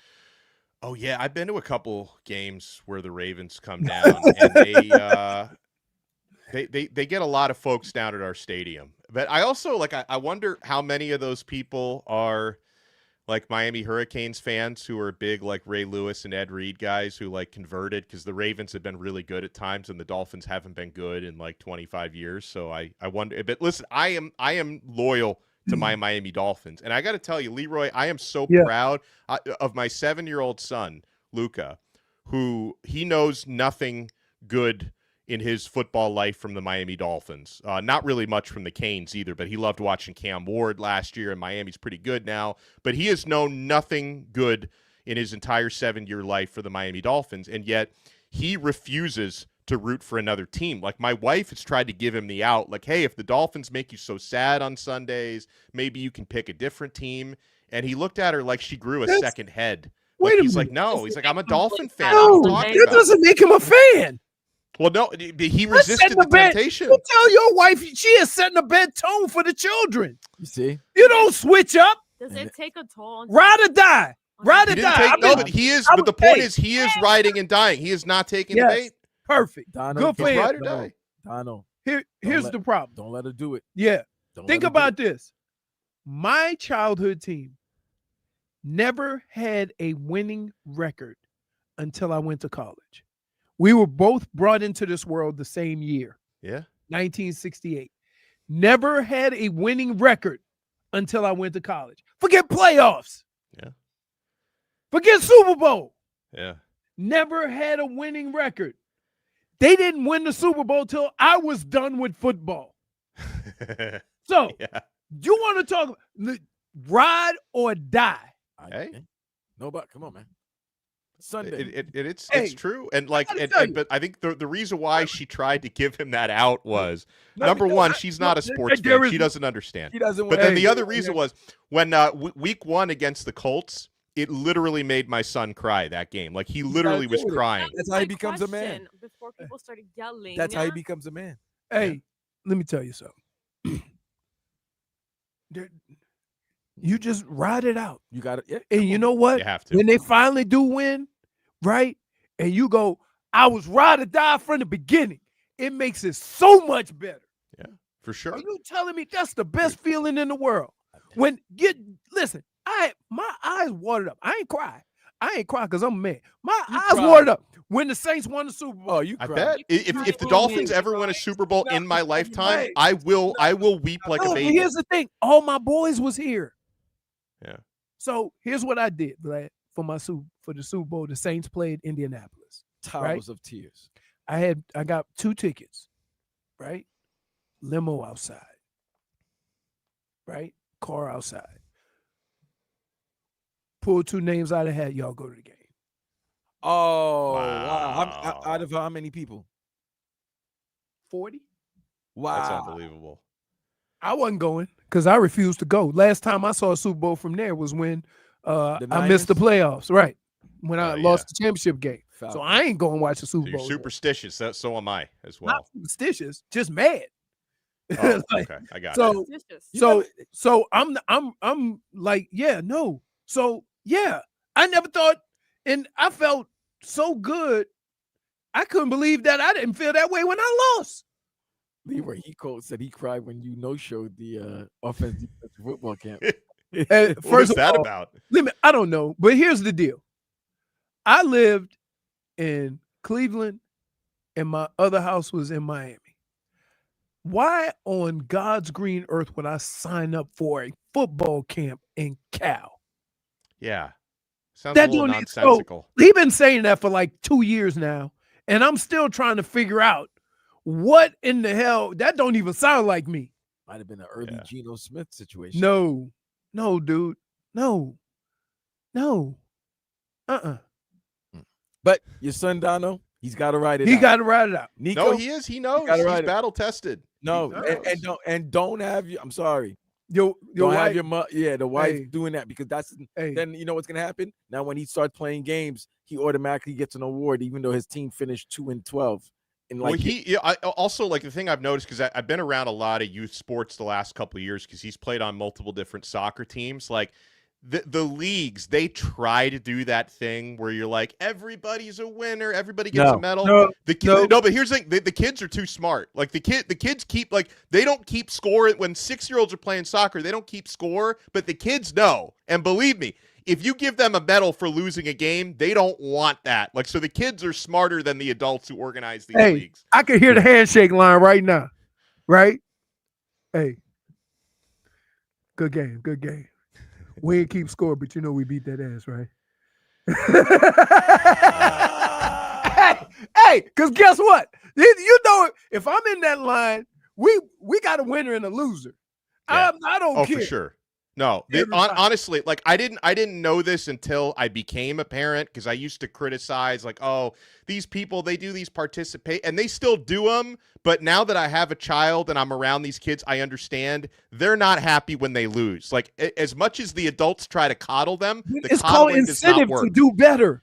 Yes, to work exactly. hard. But the coddling, at least the kids in my son's team, the coddling does not work. They still gonna be mad. They know what the score. Listen, right. The thing about competition is you might not be keeping score, but they keep a score because they on 100%. The field going, ooh, we up 2-1. What you gonna do? 3-1, 4-1. Now I would tell you, what's more degrading? You giving them a trophy for not winning, or the other team telling them they lost 5-1. Yeah. Somebody keep a score. You tell your kid. Score. If everybody getting the trophy, tell your kid to say, hey, it's okay. Like, no, somebody want to win. Yeah. All right, let's get to our weather report, which is sponsored by Chill Zone AC, featuring reliable root AC systems. Make your AC great again. Visit chillzoneac.com. All right, Leroy, we have hold on, loading. Well, why don't you tell me what it is outside while my app is loading? You're the weather guy. Getting that WeatherPlex. Okay, I got it now. It says 85 degrees, cloudy skies. Is that what we're seeing? Cloudy skies. I'm looking over the water. I see some rain. I ain't gonna lie. Uh-oh. But it's moving so slow, like it's barely moving, for real. And I think if the winds are coming out of the southwest or the northwest, it might keep it over You guys the water. hear him? See that rain out there, Jennifer? I hear him a little bit, yeah. Rain? I don't see rain. Look, over here. Look out over the water. That's rain. I don't see it, bro. I don't see it. I am looking at a 15% chance of rain around 5 o'clock today. Hey, that's AccuWeather. Leroy weather is going to raise that up to about 45%. These clouds, I'm telling you, watch. Y'all laugh. Go with that 15%. Yeah. Take Fluffy for a walk or something and get wet. Miami Dolphins, by the way, Thursday night football against the Baltimore Ravens. And Leroy, like you brought it up earlier, like the Ravens, we expect them to make a run at some point. Dolphins just played like the best game they played in years, but I don't know if that's sustainable, what they did against the Falcons, where they looked elite at every single phase of the football game. Mm-hmm. Dolphins are 2-6. Ravens are 2-5. We expect Lamar Jackson back on Thursday, but like they only won one game when Lamar was playing. This year, Ravens are favored by 7.5 points. Leroy, is the wrong team favored, or are the Ravens favored by too much? They're favored based on who they were and not who they are. Okay. Make any sense? And the Dolphins are underdogs. I don't care what you think of Baltimore, up until last week. And I have a lot of respect for their coach and that organization, the way they've done things over the years since they've been in Baltimore. Nothing but mad love for them, right? Yeah. But I'm gonna tell you this. 2-5 is 2-5. Yeah. And I don't care what you can put whatever you want on it. You're gonna make a 2-5 team a favorite over a 2-6 team, 7-point favorite. Yeah, well, one has a 2-time MVP. That ain't got nothing to do with this year, Vlad. That's my whole point. Hey, wait a minute. Didn't we have a little lunch bet last week? You guys did. What was it? Who won? I don't remember what it was. I just know you guys had one. I know. It was New England, Cleveland. Was it New England, Cleveland? You always take the Browns. See, you owe Vlad a lunch. I owe lunch. Damn. Vlad, these damn Browns. Now y'all want to The look of defeat was damn. crazy. You sure that wasn't it? You sure that wasn't? Okay. What else? Sure that wasn't Tobin? No, Tobin. No, it wasn't Tobin. It was me and Vlad. I know it was me and Vlad. I brought it up. Me and Vlad had a bit. Yeah, it was literally you. You said lunch. Yeah. No, I know. I got you. All right. I guess we do lunch. Damn. Hey, you sure it was the Browns? They've been failing me. You think I wanted to take the Patriots, but you looked at that line, you were like, Patriots favored by 7. Yeah. That shit me. Yeah, I know. I was like, yeah. I know. Yeah, man. And you know what's crazy? There's a couple of teams in the league that I think should play a certain way just to give them a chance. And then they play the opposite. Mm-hmm. Like, first of all, why you got Dylan Gabriel airing the ball out? Yeah, right. And you a running football team. Like, just keep the game close. Like, let's be clear. They lost a game by what? 20-something points? With a guy getting 5 sacks. Yeah. With a guy getting 5 sacks. You give up 5 sacks, in general, you probably not going to win. Yeah, that was the most individual sacks. That was literally, I saw the stat on SportsCenter, the most individual sacks a player has ever had in a game where his team loses by more than 3 points. Yeah, because I was playing when Derek Thomas got 8 sacks. Right. And you know what's crazy? They lost on the last drive of the game, and he missed the sack. Yeah, Jalen Phillips, Dave Craig. Right. It was the craziest thing. So if they would have won, he would have had 9 sacks. Yeah. And they would have won the game, right? Well, we'll continue the 12 o'clock hour when we come back. Talk a little Miami Heat. Pace tempo, and hopefully another win tonight after beating Vlad's Knicks the other night. Hopefully the Heat can keep that rolling against the Charlotte Hornets. I got to make Vlad angry every time to bring that up. You can't make me angry with that. Here's the thing. Mm-hmm. All right. I needed to sacrifice a Knick victory for a Jets victory. See, something had to give that day. I know what you mean. So something had to give. Oh wait, so you can't have it like a 305 parlay like we had last weekend? What you guys had was very rare. The 305 parlay is very rare. Very rare, and probably may never happen again. Like yesterday was one of the few times we had a sports equinox where all the sports were being played at the same time. Yeah. So Sunday, I had to go to Bayside to watch the games. And remember when you're talking about fan bases and talking all that trash? I'm so happy. That Cincinnati Bengal fan base that was talking trash to me and my boy. Boy, I've never seen a group of white people exited out of a restaurant so quick. They paid the bill and didn't say bye to us. But when the Bengals, why you got to make it about race? Well, no, because that's what was happening. I've never seen that. I was like, wow, geez, like they were talking so much trash to me and my boy, and it was great. It was great fun. But once that comeback happened, I've never seen a bill paid so fast, and they exited. So check, please. Check, please. Yeah. Who they? I kept on. That's all I kept on hearing. Who they? Well, who they just lost to the Jets and gave them their first victory. But they ain't even. I don't know why they go who they, because that come from the Saints. I didn't get that either. Right. Yeah, I don't get that. But What is it against Joe Burrow? No, they've been doing it before that. Before that. Oh, they were doing it before that. Yeah, I don't know why. Since Ocho Cinco. They do who they and the Saints do who that, which is crazy. Like, who does that? Who speaks like that? That's just like if Minnesota would start going go Vikes go. Donno, who speaks like who they? Right? Who they? Just if they just start going go Vikes go, like the go Pack go thing. Like, no, you can't. Get your own thing. I'll talk some Miami Heat basketball when we come back. 12 o'clock hour continues. Tobin and Leroy show, 104.3 WQAM.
Welcome back into the Tobin and Leroy Show, FM 104.3 WQAM. Hey, Odyssey app is awesome. Dolphins news, Canes news. We've also got the latest on the NFL and college football. Heat and Panthers underway too. Do not miss a thing. Download the Odyssey app on the Odyssey, iHeartRadio, or TuneIn apps, and make Tobin and Leroy your favorite show there on the Odyssey app.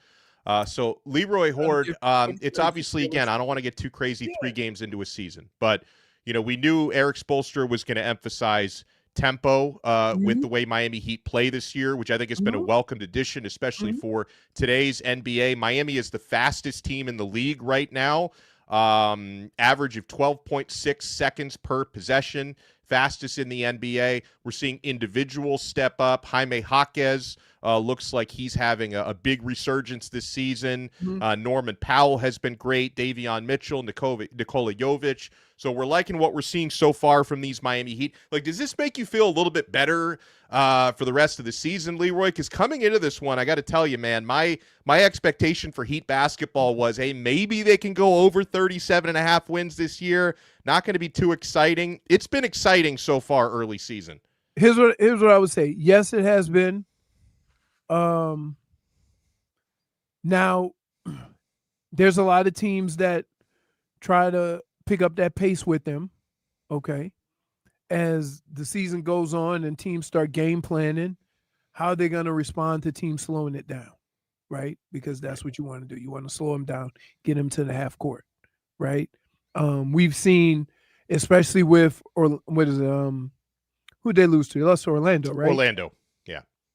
Orlando, when Orlando starts slowing the ball down, they got kind of cluttered at the end of the game. Yeah. So that's when you have to win a game that's outside of your comfort zone. I want to see them have a few more instances like that, because teams are going to, teams you want to run, we're going to sit back and play zone. Are you going to run the half court offense? Because we're going to force you to do that. That's what I want to see, how that goes. There are a lot of teams that are going to just try to outrun them, right? But, if you're going to have success this year, it's going to end up being that half court thing. Also, we haven't really been able to identify yet who can we go to at the end of the game. That's my big thing. Yeah, right. That's still a big question. We've had guys that have had success, but there's a difference in doing it when you're front running, and doing it when, okay, we need this bucket right now. Because at the end of that Orlando game, they couldn't even get the ball in bounds. Nope. So, and this is all things that you learn as the season goes on. So I'm not worried. I'm just saying that so far, you've only been able to win a game a certain way. As you get through the season, teams are going to try to start taking that away from you. And then how are you going to match? What are you going to do then? Also, what are you going to do when it's a tight game? Like, you got hot from 3. You could be running up and down the court. Team could have half of the shots, but I'll shoot you by 10 threes. And now you're in a dogfight at the end of a game because they just making threes. How are you going to close the game out? So all things that are going to come during the course of the season. But as of right now, I'm like, they can go 10 deep right now. How are you going to respond when guys get hurt? Because guess what? It's the Miami Heat. So you know what's going to happen. Somebody going to get hurt. Yeah, for sure. I mean, you've already had Tyler hurt even before the season started. Right. What are you going to do when Tyler gets back? Yeah. Are we going to have That's the thing. Is he going to be the guy you put the ball in his hands at the end of a close game? Because I gotta tell you, I'm glad. Let me ask you this. Let's see. If I gave you a choice right now, I got one shot. Norman Powell. Okay. Powell. I agree. Powell over Tyler. Yeah. 2 reasons. One, he's bigger. He's bigger, but I've also seen it over the last 2 years. Yes. And because he did it. He did it he did it amongst 2 guys that you would consider giving the ball to at the end of games. Right. He was doing it when he was playing with Harden and Kawhi.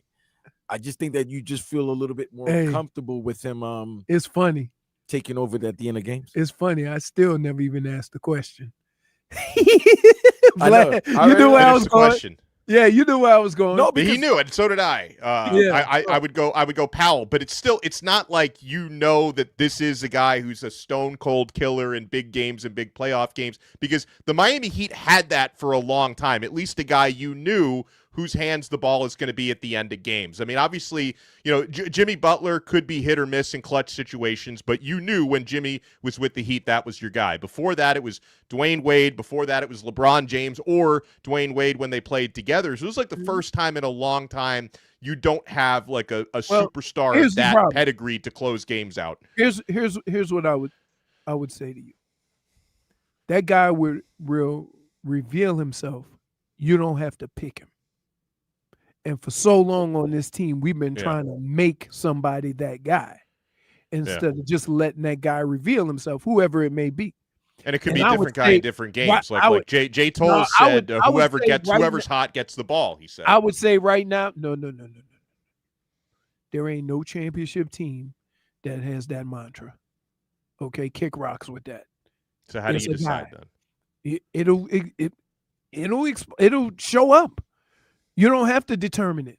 Like, you throw the ball on the court and you see who everybody get a ball to. They gonna have the confidence in their teammate. Right now, I would say that ball going to Powell, right? Because he's a guy that can get the ball, get a bucket anywhere on a basketball court.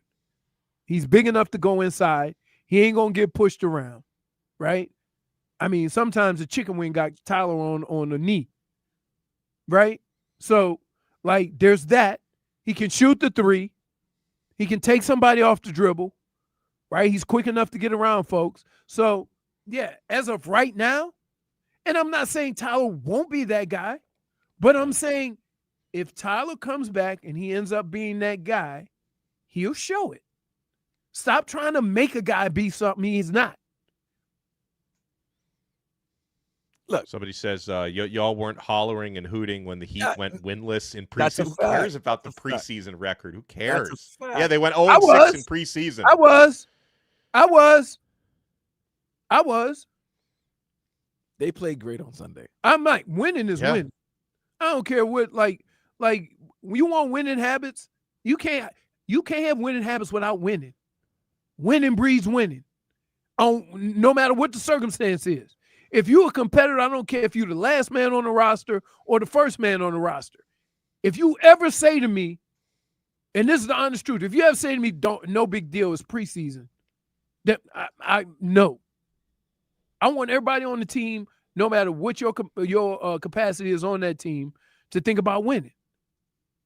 Because we was told the last couple of years, just wait till January. We'll get it going. And you never did. So I don't want to hear that crap. Yeah, am I nervous when you go undefeated in the play? Yeah, because you only had 37 wins last year. So, yeah, I was the guy. I mean, I was annoyed that they didn't win any games in preseason. But for me, like, preseason is about situations. It's not about the final scoreboard. Okay. Yeah, great. And you that team, you've had so much success in recent years that you can just go ahead on and say, we ain't worried about it. You know what? Winning breeds winning. That's it. How you going to win 5 games in a row if you don't win one? How you going to win a series if you can't win one? You thinking, one loss is no big deal. I'm not saying you got to live or die by it, but I'm saying there's a certain feel, a certain determination you got to have not to have that feeling, regardless of when it is. Well, they got the winning feeling now. 2 straight, and it's about to be 3 tonight. I want to hammer the Hornets by 40.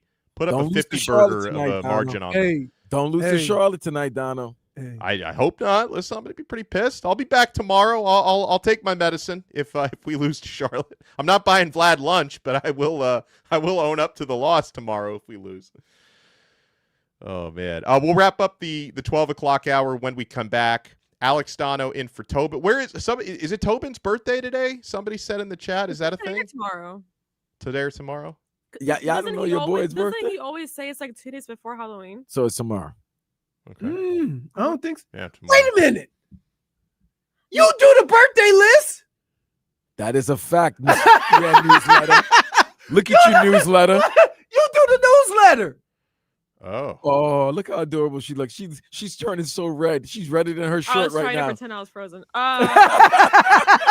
You didn't put my birthday in the newsletter either, by the way. She didn't put mine. It's not my fault, guys. Okay, it is the company. Okay, you're after them. You are the lead newsletter person. You know what? Bad by you. Do y'all like newsletters? I find the older I get, the more I honestly the older I get, the more I appreciate a newsletter. Honestly, I like a newsletter. I love the JFig newsletter because she worked very hard on it. So I'm not gonna not read what she puts out. I ain't gonna say nothing. She already ready to cut me. I love that newsletter. That newsletter does not play. What? It's like you know what? I'm gonna read JFig's newsletter until we come back here on 104.3 WQAM.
Welcome back to the Tobin and Leroy Show. Alex Donno in for Tobin. Leroy is shaking a maraca. JFig is not shaking a maraca. She's working on her newsletter, and Vlad is here as well. Leroy bird. Shaking the tail. Leroy, I should have asked you. By the way, in our previous. Today is Tobin's birthday. Today. Yeah. All right, I'm gonna wish him a happy birthday. Shout out. He might be in or he's in like probably meetings. Birthday meetings? No, they have the fight. He has to do dirty boxing, but it's on Thursday because they're trying to avoid football. Yeah. So, so they do all the pre-fight stuff, interviews today and tomorrow. Oh, it's cool. Damn. Someone Schmeathan says, "Dude, he's 48 years old. Bleep his birthday." No, I think he's if like. If someone forgets his birthday, it's a problem. If you say happy birthday, bleep him. What is wrong with you guys? Okay, make up your mind. It's not you guys. It's just one guy. Schmeathan. Jesus. Schmeathan. I mean, we all know. I mean, he's just funny, but I mean, it is the guy's birthday. Taking a shot at the guy on his birthday is kind of corny. Yeah. I wish Tobin all the best, whether he's enjoying himself or doing fighter interviews. Either way, I wish him the best. Now, Leroy, praising the Miami Heat in the last segment, they have been entertaining so far. Yes. I enjoy watching these young players step up, but it's like my opinion on like this team where they finish come postseason hasn't changed. Like I don't view them as a championship contender or anything like that. But what would you say? What would you say is the ceiling this year for the Miami Heat? How deep of a run is this group capable of making? I would say a 5th seed and maybe a series in the, and there's one caveat to this. If they get Kalel where they want him, which God knows where that is, because like how is he ever going to get better in those moments if he don't ever play in those moments? Yeah, you know what I mean? Like he don't get a rebound, and next thing you know, he's sitting on the bench. Him and Nico. I think depending on how him and Nico progress, if Kalel can be that rebound guy, and Jovic can be where he needs to be, I think I see him doing a little bit better because they at times can go size for size with other teams when in previous years they couldn't. So that'll be interesting to see how that develops. But right now, say just based on the reaction, I'd say they get 45 to 50 games. Man, I would take that with an over-under of 37.5. Yeah, I'm thinking low 40s. Like you thinking low 40s? 42. Yeah. So we're 4 games apart. I just think that the thing that they have now that they didn't have last year was there were too many times where we threw the ball to Jimmy and then Jimmy threw it to somebody else, right? He only picked and chose which moments he thought were big enough for him to take over the game. Right. And I think some of these guys that they have now want that moment all the time, right? I think Norman Powell, he has enough hunger to show, he wants to show the league that he belongs as an all-star or whatever. So those moments aren't going to be, a moment where he's going to just pass it on to the next guy. I think the same thing with Tyler when he comes back, right? Yeah. So the cool thing about it is a lot of the guys that you have on the team now are defensive guys that can score. Whereas before you had Tyler who was a scorer and everybody talked about just getting him mixed up on defense. Now you have enough defensive power that you could hide Tyler and Tyler could do his thing. Because there's a bunch of guys that have sieves that, I mean, if you look at Spider, he ain't known for his defensive prowess.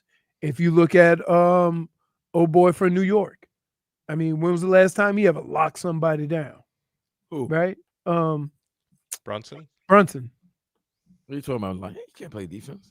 Huh? He doesn't play defense. That's what I'm saying. That's exactly what Leroy's That's what I'm saying. No offensive player plays defense. That's what I'm saying. That's what he's saying. What are you talking about? Like, yeah. That I'm saying, but in order to play a guy like that, the rest of your guys have to be locked in on defense so you can hide them. Yeah. Right? The problem was the Heat didn't have that.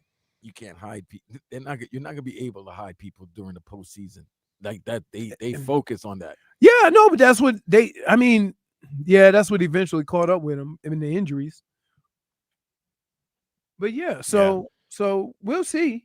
Like I'm excited about what I see, but the thing that's gonna make you feel better is having more of these circumstances that are tight, close games to where you can see how they pull it out with, Spo not calling timeouts and, stuff like that.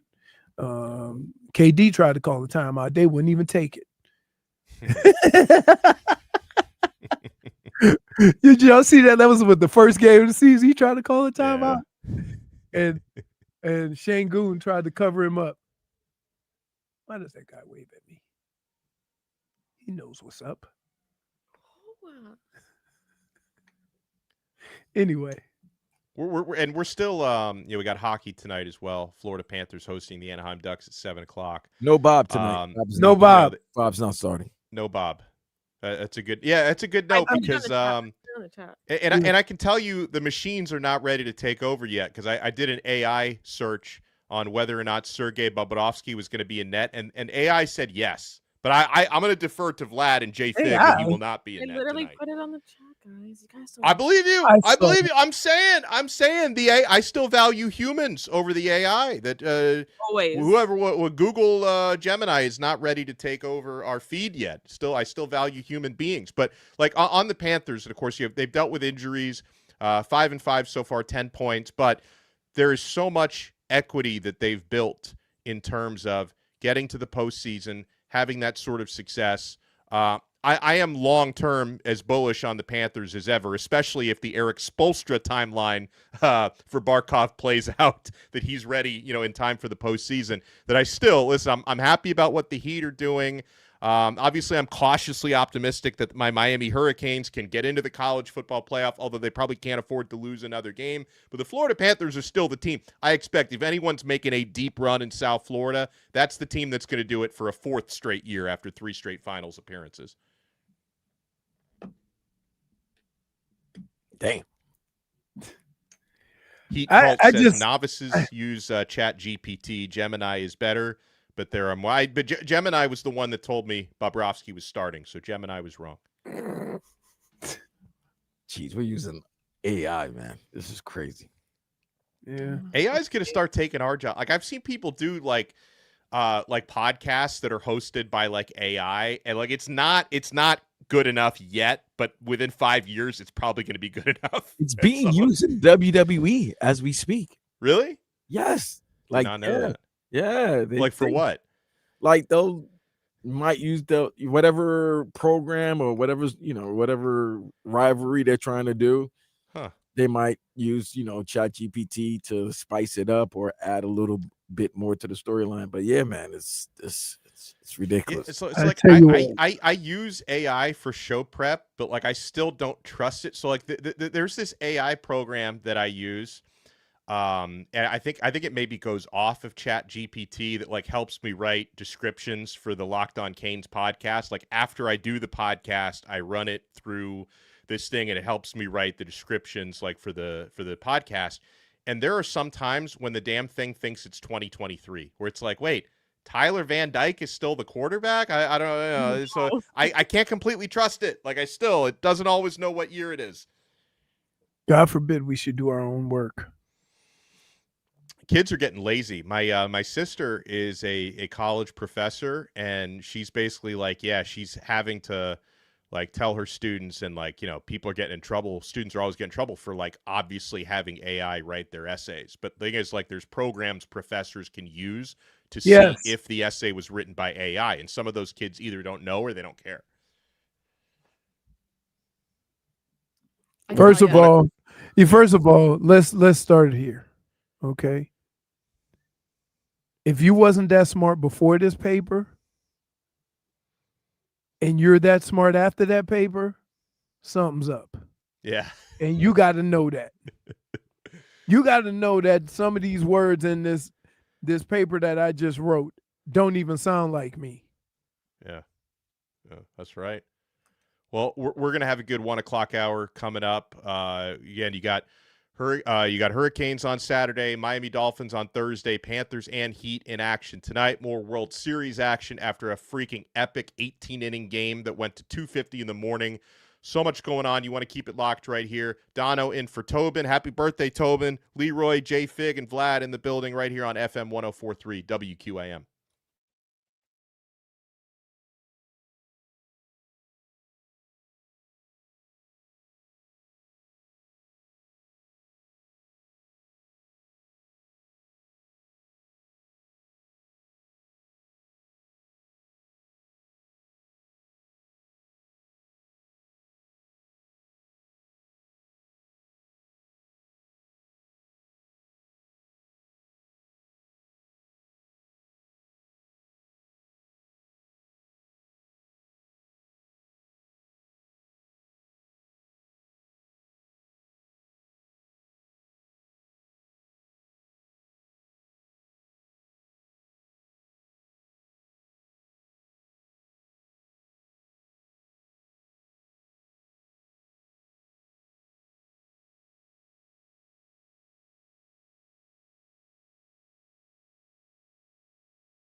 Welcome back into the Tobin and Leroy Show, 1 o'clock hour here on 104.3 WQAM. I am Alex Donno in for the birthday boy, Brendan Tobin. Let's get to some headlines brought to you by Doral Kia, home of the Pricito, our lowest price. Visit us at Doral Kia or doralkia.com. So we got double action tonight on the radio station, various forms of the radio station, with the Panthers hosting the Ducks tonight at 7 o'clock and the Heat hosting the Hornets at 7:30. Vlad, remind me which station, frequency, and app will each of the games be on tonight? 560 WQAM. We'll have Florida Panthers versus Anaheim Ducks, and beginning at 5:45 p.m. we will have. Wait, is that 7:30 tip off? If it's 7:30, tip, yeah. Oh, then it's different. Then I'm sorry. Then it'll probably be a 6:15. At 6:15, we will have Alejandro Solana doing and Donno, right? No, that'll be for the Dolphins on Thursday. That'll be for the Dolphins. On Thursday. Okay. Solana, Solana's doing Heat pregame. Okay. The Heat pregame beginning at 6:15, and then I believe at 6:45 is the network portion. But you'll be listening to that on 104.3 FM on the FM dial. You get the cool voice of one Jason Jackson, Tommy Ty, and the rest of the Miami Heat broadcasting crew. Great crew. Amy Albert, all of them. They're out there. Yeah, let's do it. It's an awesome crew. Thursday night, as you mentioned, Leroy, will have the Miami Dolphins as 7.5-point underdogs hosting the Baltimore Ravens, with Lamar Jackson expected to be back for Baltimore. Miami Hurricanes are going to be back in action on Saturday. They're going to take on the SMU Mustangs on the road. That's SMU's homecoming. Their stadium is not that big, but 32,000 there. It's completely sold out. Obviously, Miami comes to town. It's a really, really big game for them. And Leroy, the Miami Hurricanes make the playoffs last year. They did. SMU did. This is why when they you did. They won. Well, they came in second place in the ACC last year. Yeah, they lost the championship game, and that's how Clemson got in because they won. Clemson, yeah, if Clemson had lost the championship game, Clemson probably would not have gotten into the playoff. And Miami would have got in. Miami probably would have gotten in. Yeah. Alabama. Alabama probably would have gotten in, if we're being honest. I think Miami still would have been snubbed because I think they did rank Bama a spot higher than Miami on that. But yeah, I mean, for SMU, Leroy, they actually last week on Saturday, they lost a regular season conference game for the first time in like 3 years, because they also had a streak in their previous conference, I guess the American, before they came over to the ACC. Mm-hmm. And they didn't lose a regular season ACC game last year. And then who would have thought the team to break their streak would be Wake Forest? The Wake Forest Demon Deacons beat them 13-12 on a game-winning 50-yard field goal on Saturday on the CW network. So not that many people. I was one of the few people watching that at the end of that game, I think, when they lost on that game-winning field goal. On it? I didn't actually. That was one of the few games I didn't have any chili peppers on. I'll tell you what I need to stop doing. I keep putting chili peppers on Alabama against the spread, and Alabama keeps winning and not covering the spread, so I'm out. I'm rats off a ship off the Crimson Tide now. Let me take your personal bias and hatred away from the team when the team is absolutely good. Bet on Alabama to win. No, but to win is one thing, but they keep not covering the spreads, Vlad. They keep not covering 2 weeks in a row. I'm betting on them, and they're not winning. Well, they're not covering. Take the over on them. Always take the over. But no, seriously, always take the over. But they're against. So what are they against the spread? Are they Bama? I'm not sure. I'll tell you what Miami is. Miami against the spread is 5-2. You had to be a real degenerate to bet them to cover against Bethune-Cookman. I think that was like a 35 or 40-point spread. They didn't cover the spread against Bethune-Cookman, so and they obviously didn't cover against Louisville. They didn't cover against Louisville. They were covered against everybody else. Yeah, they covered. They were underdogs against Notre Dame. They covered. They covered, against USF, FSU, Florida, and against Stanford. Even though they were 7-7 at halftime, they scored a 30-point spread at the end of it. So 5-2. Scored 35 points in the second half. Yeah. 42 unanswered points. It's weird, man. Like I hate the messages I get in the beginning of a football game, right? Like you can't be fans if you go, look at how slow the Canes started. And here's why. So much of their game is based on wearing you down. Yeah. That these things happen sometimes. Yeah. But as the second half and the third quarter and the fourth quarter comes, then it looks like, and then you go, well, why couldn't we do this from the beginning? Because they had more energy. That's it. Right. Yeah, and I also thought, and you shot yourself in the foot when you get the ball all the way down there and you can't score. Right. They had a penalty and then they missed a field goal to start the game. So there's that.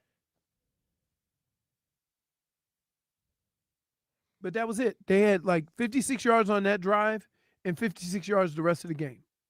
Yeah. And people were complaining. Well, and the thing for me, I thought in the first half against Stanford, especially on offense, because the defense settled down right after Stanford's opening drive. Like Stanford scored on their opening drive, 74-yard drive. For the rest of the game, the defense gave up 70 more yards the entire game after giving up 74. Right. So the defense was almost perfect after the first drive. The offense didn't really settle in until the second half, but until they start running it.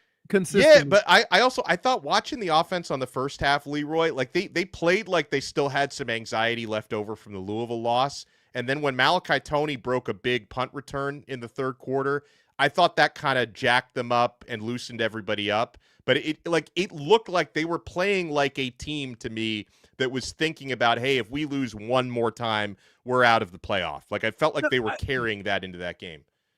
I think here's the problem sometimes with that. Sometimes the calls reflect that too, right? Sometimes the offensive game plan reflects that too. And think of it this way. Your quarterback just threw 4 picks. Let's not have him out there gunslinging it right away. Let's try to establish the run. Right. So everybody's a little shell-shot. It's not even just the players. The coaches are too. It's like, hey, boss, do we want to just have this guy sling it again? Let's take it a little bit slower, right? Yeah. There's nothing wrong with that. Yeah. So everybody just calm down. You make it sound like, okay, if you had a quarterback that threw 4 picks, you just going to open it up and start gunslinging the next game? No. So there was a lot. Maybe the players had a little bit, but maybe the coaches did too. Yeah. I agree. Let's get him some good, solid throws. Let's not have him reading the whole field. Let's do this. Let's do that. Right? So, yeah, it's a little bit of that. I'm not mad at anybody. No. Like, you get shell-shocked. Yeah. I hope SMU is shell-shocked this week after only scoring 12 points against Wake Forest last week. They have some injury issues. By the way, Kickback MIA asks on the YouTube chat, how many ranked opponents have the Hurricanes played? 4.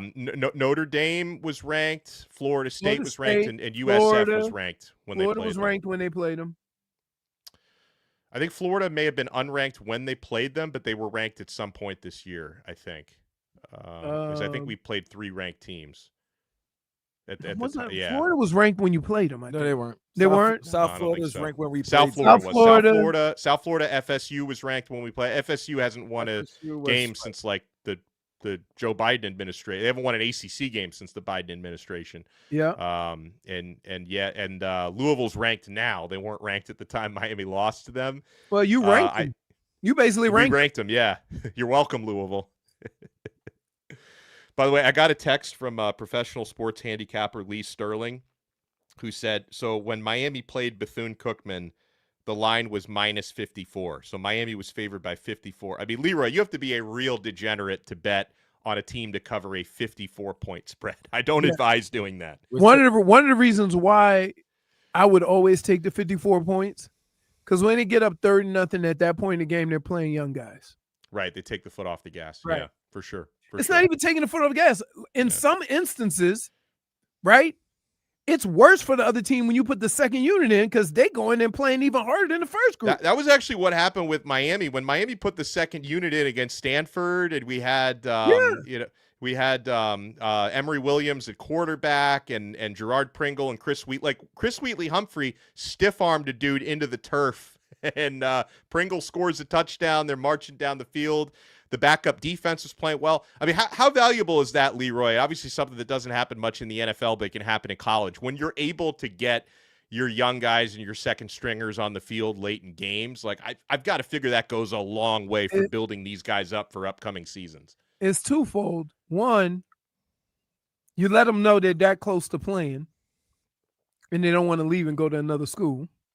That's right. Yeah. And two, it gives you an idea of how much depth you actually do have.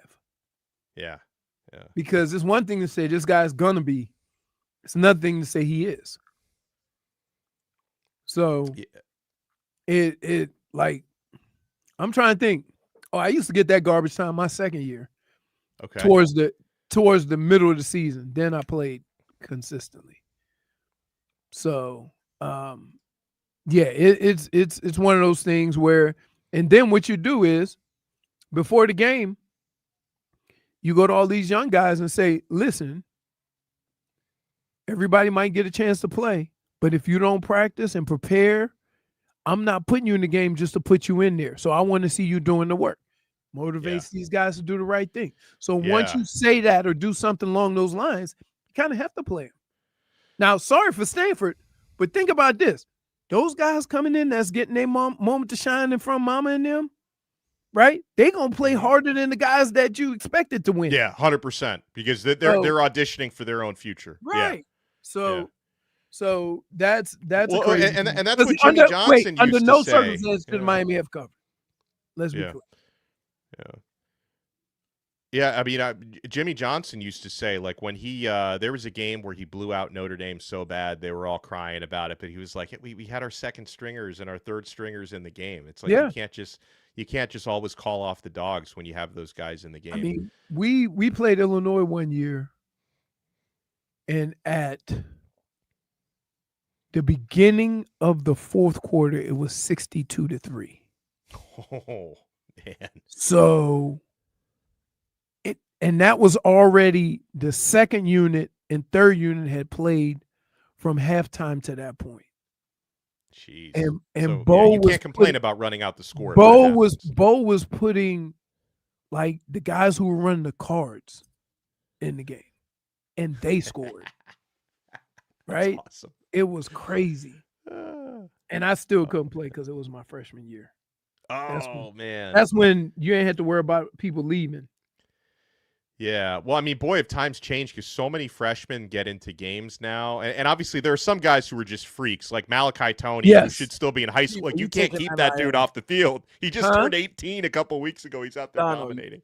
You think Leroy's taking NIL money? NIL's available? What's available? I didn't. I'll be honest with you. You're not. I'm gonna tell you the truth. I'm gonna tell you the truth. If I would have still went to Michigan, I would have never got NIL money until my third year. Yeah. Wow. Because, dude, the running backs that we signed, right? I never had this. We had our own press conference. Like, it was like five five-star running backs. That's what that's crazy. You would have been out because there's no way. But here's what happened. So I didn't sign my letter of intent until May, which was 2 months after the. And they said that I didn't even know you could do that. You can sign it whenever. Oh. Like, it's just a matter of whether they have one available. All right. So they said they'd wait. So it was between them, LSU, and Nebraska. Dang. Right. And so I had, I said, I didn't want to make the decision, but I knew I really wanted to go to Michigan. And they were saying all these. So I signed with Michigan. I go up there when we all report, for freshmen. The running backs had a press conference. We had another guy that come in, Greg McMurtry. He was so good in high school that they gave him number one. He was the first person to wear number one since Anthony. Anthony Miller? No. And the wide receiver, Anthony. It wasn't Anthony Miller. Oh. God, I forgot his name. But I'm not good enough with Michigan history to know that one. So they gave him number one, and he got drafted out of high school. So every summer he would go play baseball, right? Oh, wow. So all the running backs, it was me, Jared Bunch, who went first round to the Giants. Anthony Carter. There it is. Me, Jared Bunch, Tony Bowles, who's a 10-100 guy, Tracy Tracy Williams, who was from down here, and Tony Bowles. Now, the same year that I was the MVP of the Rose Bowl, he had 1,300 yards rushing. A lot of people don't realize that, but he got hurt, right? So we had all of us had a press conference. Now, all these other guys besides me and Tracy were local. They were from Michigan and Ohio. Jared Bunch was from Ohio. And so they said, hey, why, you saw all these guys that signed and all the other schools were telling you these guys signed. Why would you still sign here? I'm like, how did you know they ain't say, damn, Leroy signed? I'm not giving the L for nothing, right? I said, if I'm not good enough to play, I won't play. But I got to live out a dream. That was it. So it's different now because it's what can you give me? What it's not what did I earn, right? I've never only been mad in sports when I felt I earned something and I wasn't given it. That's it. Right. Other than that, if you don't earn it, then you do what it takes to earn it. And I think that's the lesson that's lost with kids when everybody get a trophy. Right, exactly. Well, and the NIL expedites that because because they think the money investment, but keep in mind, kids out there, right? Them people that giving that NIL money, they got so much of it, they'll give it to somebody else if you ain't playing. Oh, for sure. In a heartbeat. Dade South says, I'll take Donno as a better deli manager than Leroy any day. Oh, what? I'm cutting that meat, baby. I'm cutting that meat. Donno's confused. So, did you hear about that debate at all? No. What was the debate? Oh, man. Well, you know what? Let's go ahead and go into break, and then we'll bring it up next time. Yeah. See, that is JFig respecting the format. But quick, before we do that, let's get our weather, sponsored by Chill Zone AC, featuring reliable Rude AC systems. Make your AC great again. Visit chillzoneac.com. All right, Leroy. So according to AccuWeather, 86 degrees, cloudy skies, 40% chance of rain today. What are we looking at? I'm going to go ahead on and increase that. I'm going to say it's going to rain somewhere because it's looking real ominous out there. Ooh, I like that. Look at that. Yeah, I bet if you were outside, you would feel that like ominous wind. But here's the crazy part. Yeah. If it does rain, them raindrops coming straight down because I don't see no wind. Oh, okay. No wind. If you get a downpour, it's going to stay with you for a minute. So wherever it's raining in South Florida, y'all going to think it's the end of the world because the rain ain't going to move. Other than that, it's probably a little more humid than normal. Just looks humid out there. Even the trees are sagging, right? Well, so I would say be safe driving home. You're probably going to get one of those little evening showers. Don't act like you ain't been there before. You were probably there just a couple of days ago in the rain. Drive safe. Don't drive crazy. And we'll get home safe. But be careful out there. All right, and when we come back, we'll find out what would make me such a good deli manager. You want to keep it right here. Tobin and Leroy show continues on FM 104.3 WQAM.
Back here on the Tobin and Leroy show, Donno filling in for Tobin. And can I just say this?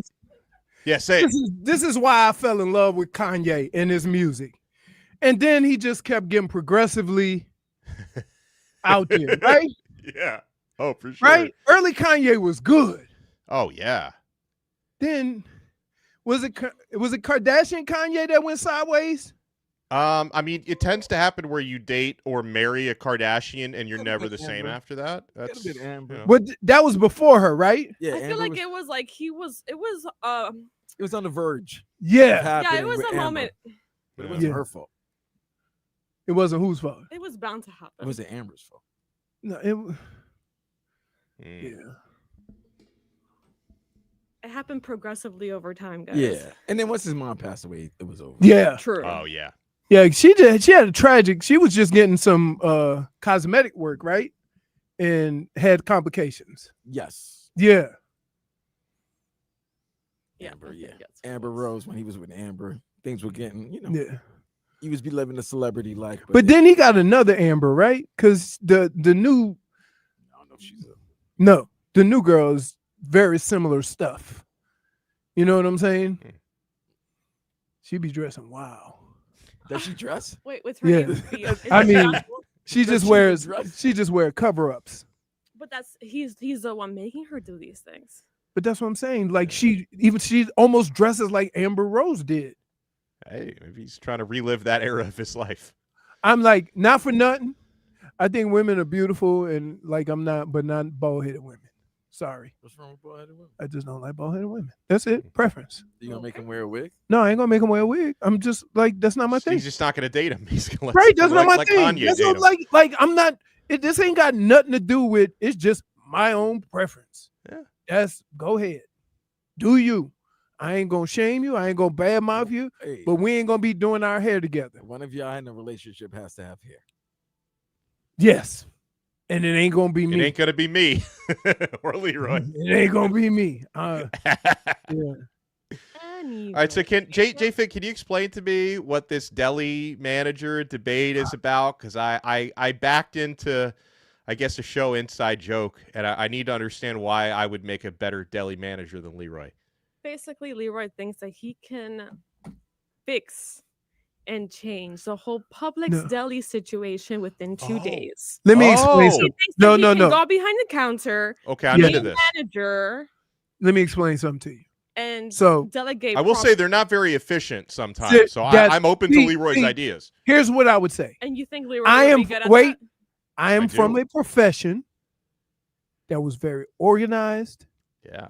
And time was of the essence all the time with everything that you did, right? Everybody had a responsibility. Everybody had a role, and so be it. And I'll be damned if that can't be applied to other things. Because I'm telling you, part of the problem with all of these places is, right? It's hard to do a job when 5 people call out every day, which means you hiring the wrong damn people. Yeah. So how you going to organize and have everything going if half the time your people don't show up? Yeah, that all sounds really good when you say it that way. But no, that's the reality. Okay, you think I can't? Has no patience. You think I can't? He no, has no are you patience. kidding? Do you understand? I have a lot of patience. Leroy, he will instantly. Hey, you know what I would say? Shaming people in his way. Okay. Come over See, here. I'm more of a positive reinforcement guy. If you cut your meat well, I'm high fiving you. Hey, like I'm about lifting my employees up. I'm not high fiving somebody for slicing meat.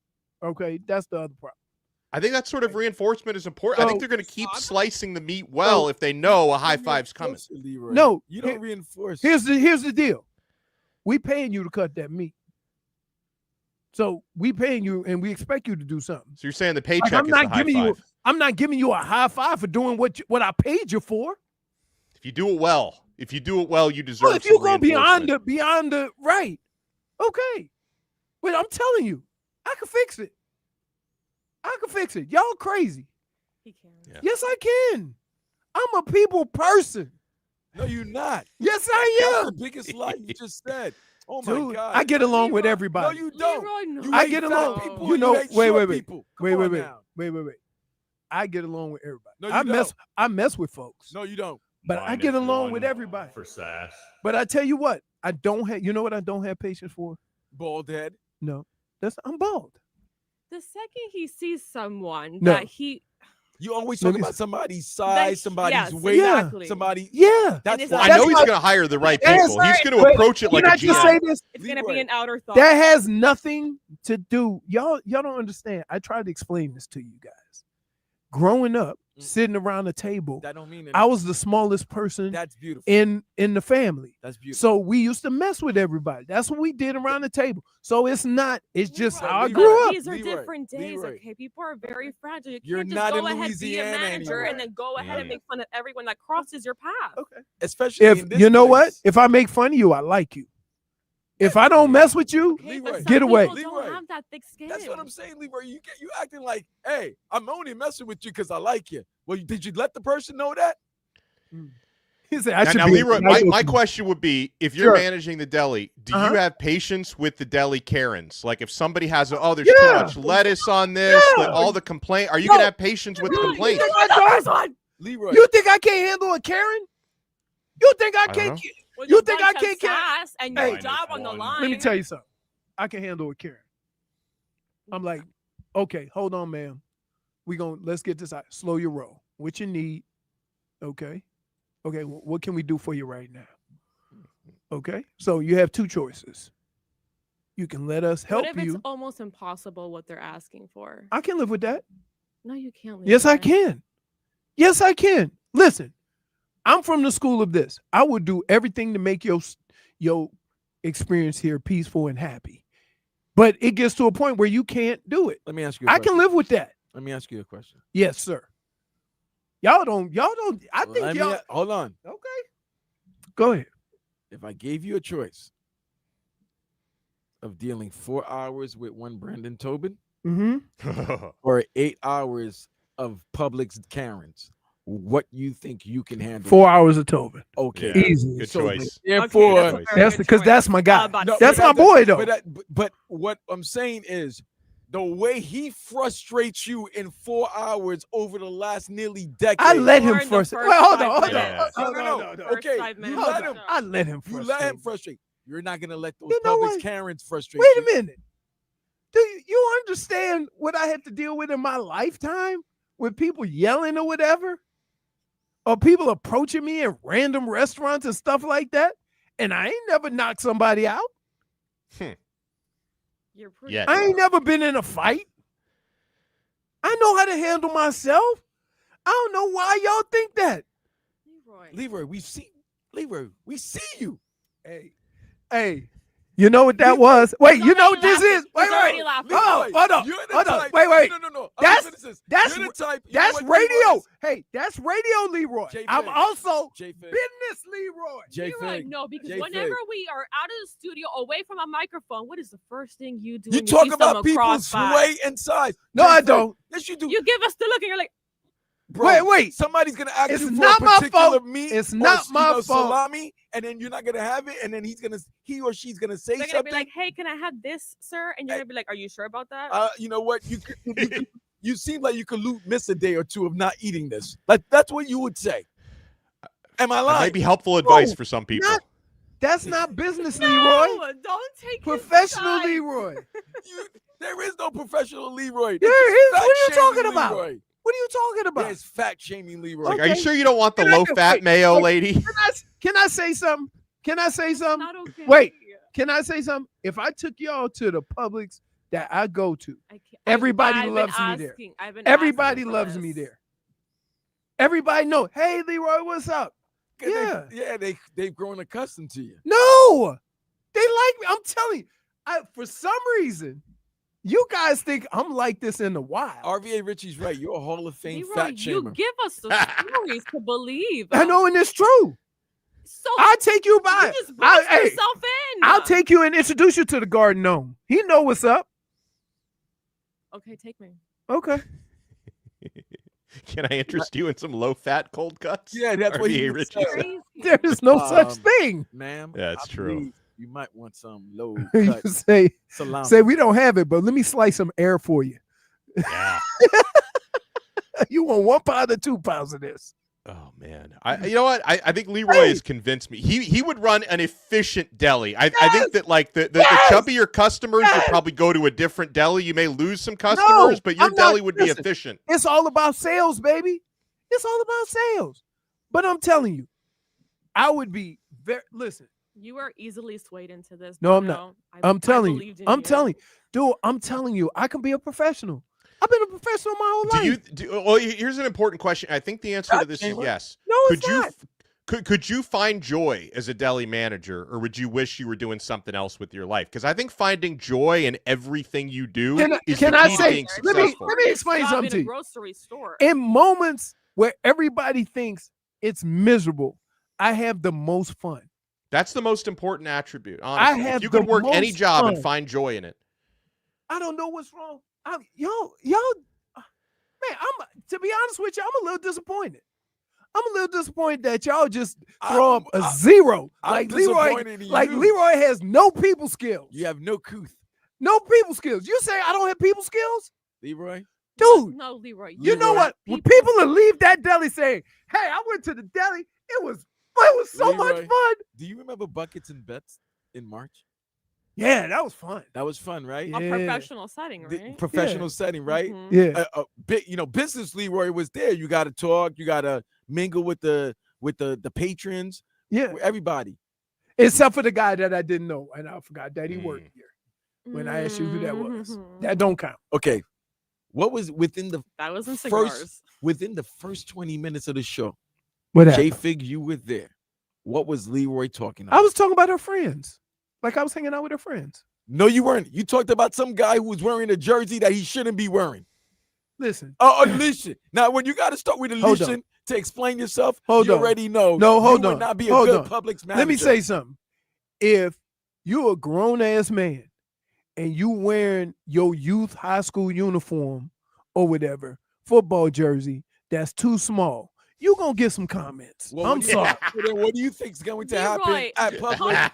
Some of these people wear... It ain't a fashion show. People show up like looking in their lingerie. Some people can't say anything. Right. That's different. How is that different? That's because I'm selling them something. I need to get their orders out there. Brother, how would you like time? I need to keep this line moving. I love this from Croquette to King. Can you imagine Leroy taking a sub order from Mike McDaniel? Oh. I would definitely talk about it. Hey, I'd definitely be slicing his meat talking about his run game. You best believe that. Hey, yo. Hey, I'm telling y'all think I can't do this.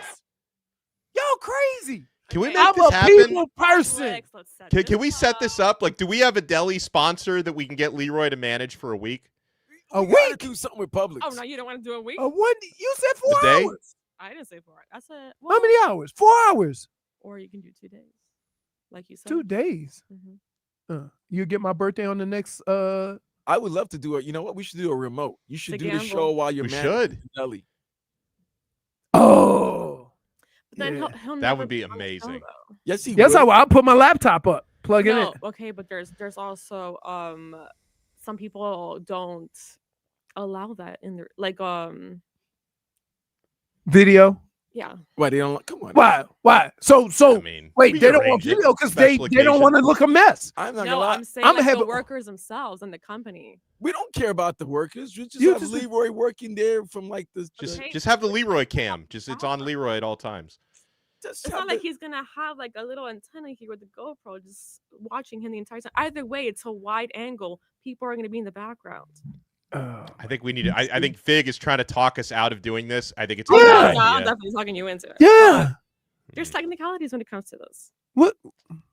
There's nothing we can't work through. We can work through it. So you saying I can't do it? Talk to the right people. You saying I can't do it? Leroy, I give you 30 minutes. 30 minutes? No. What?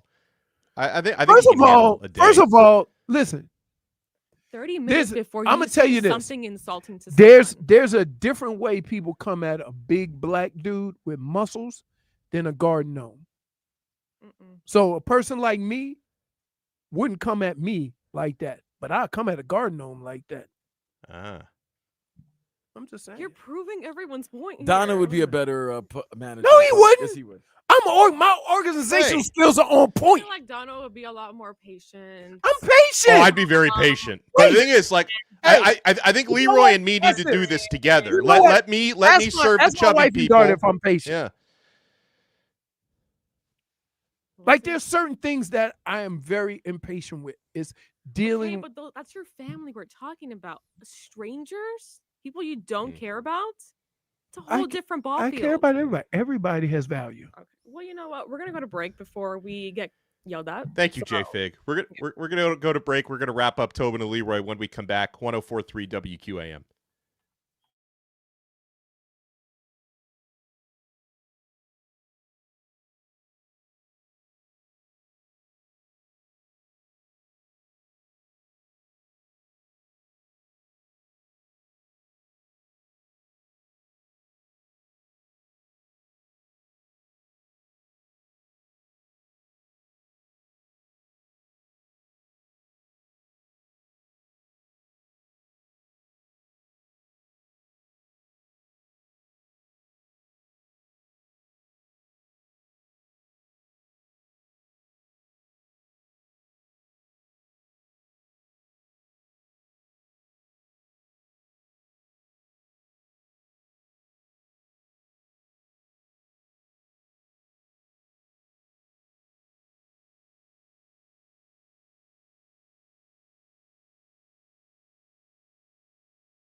I'm enjoying my dose of silly sauce today with all of you. I'm having a good time. I'll be here the rest of the week.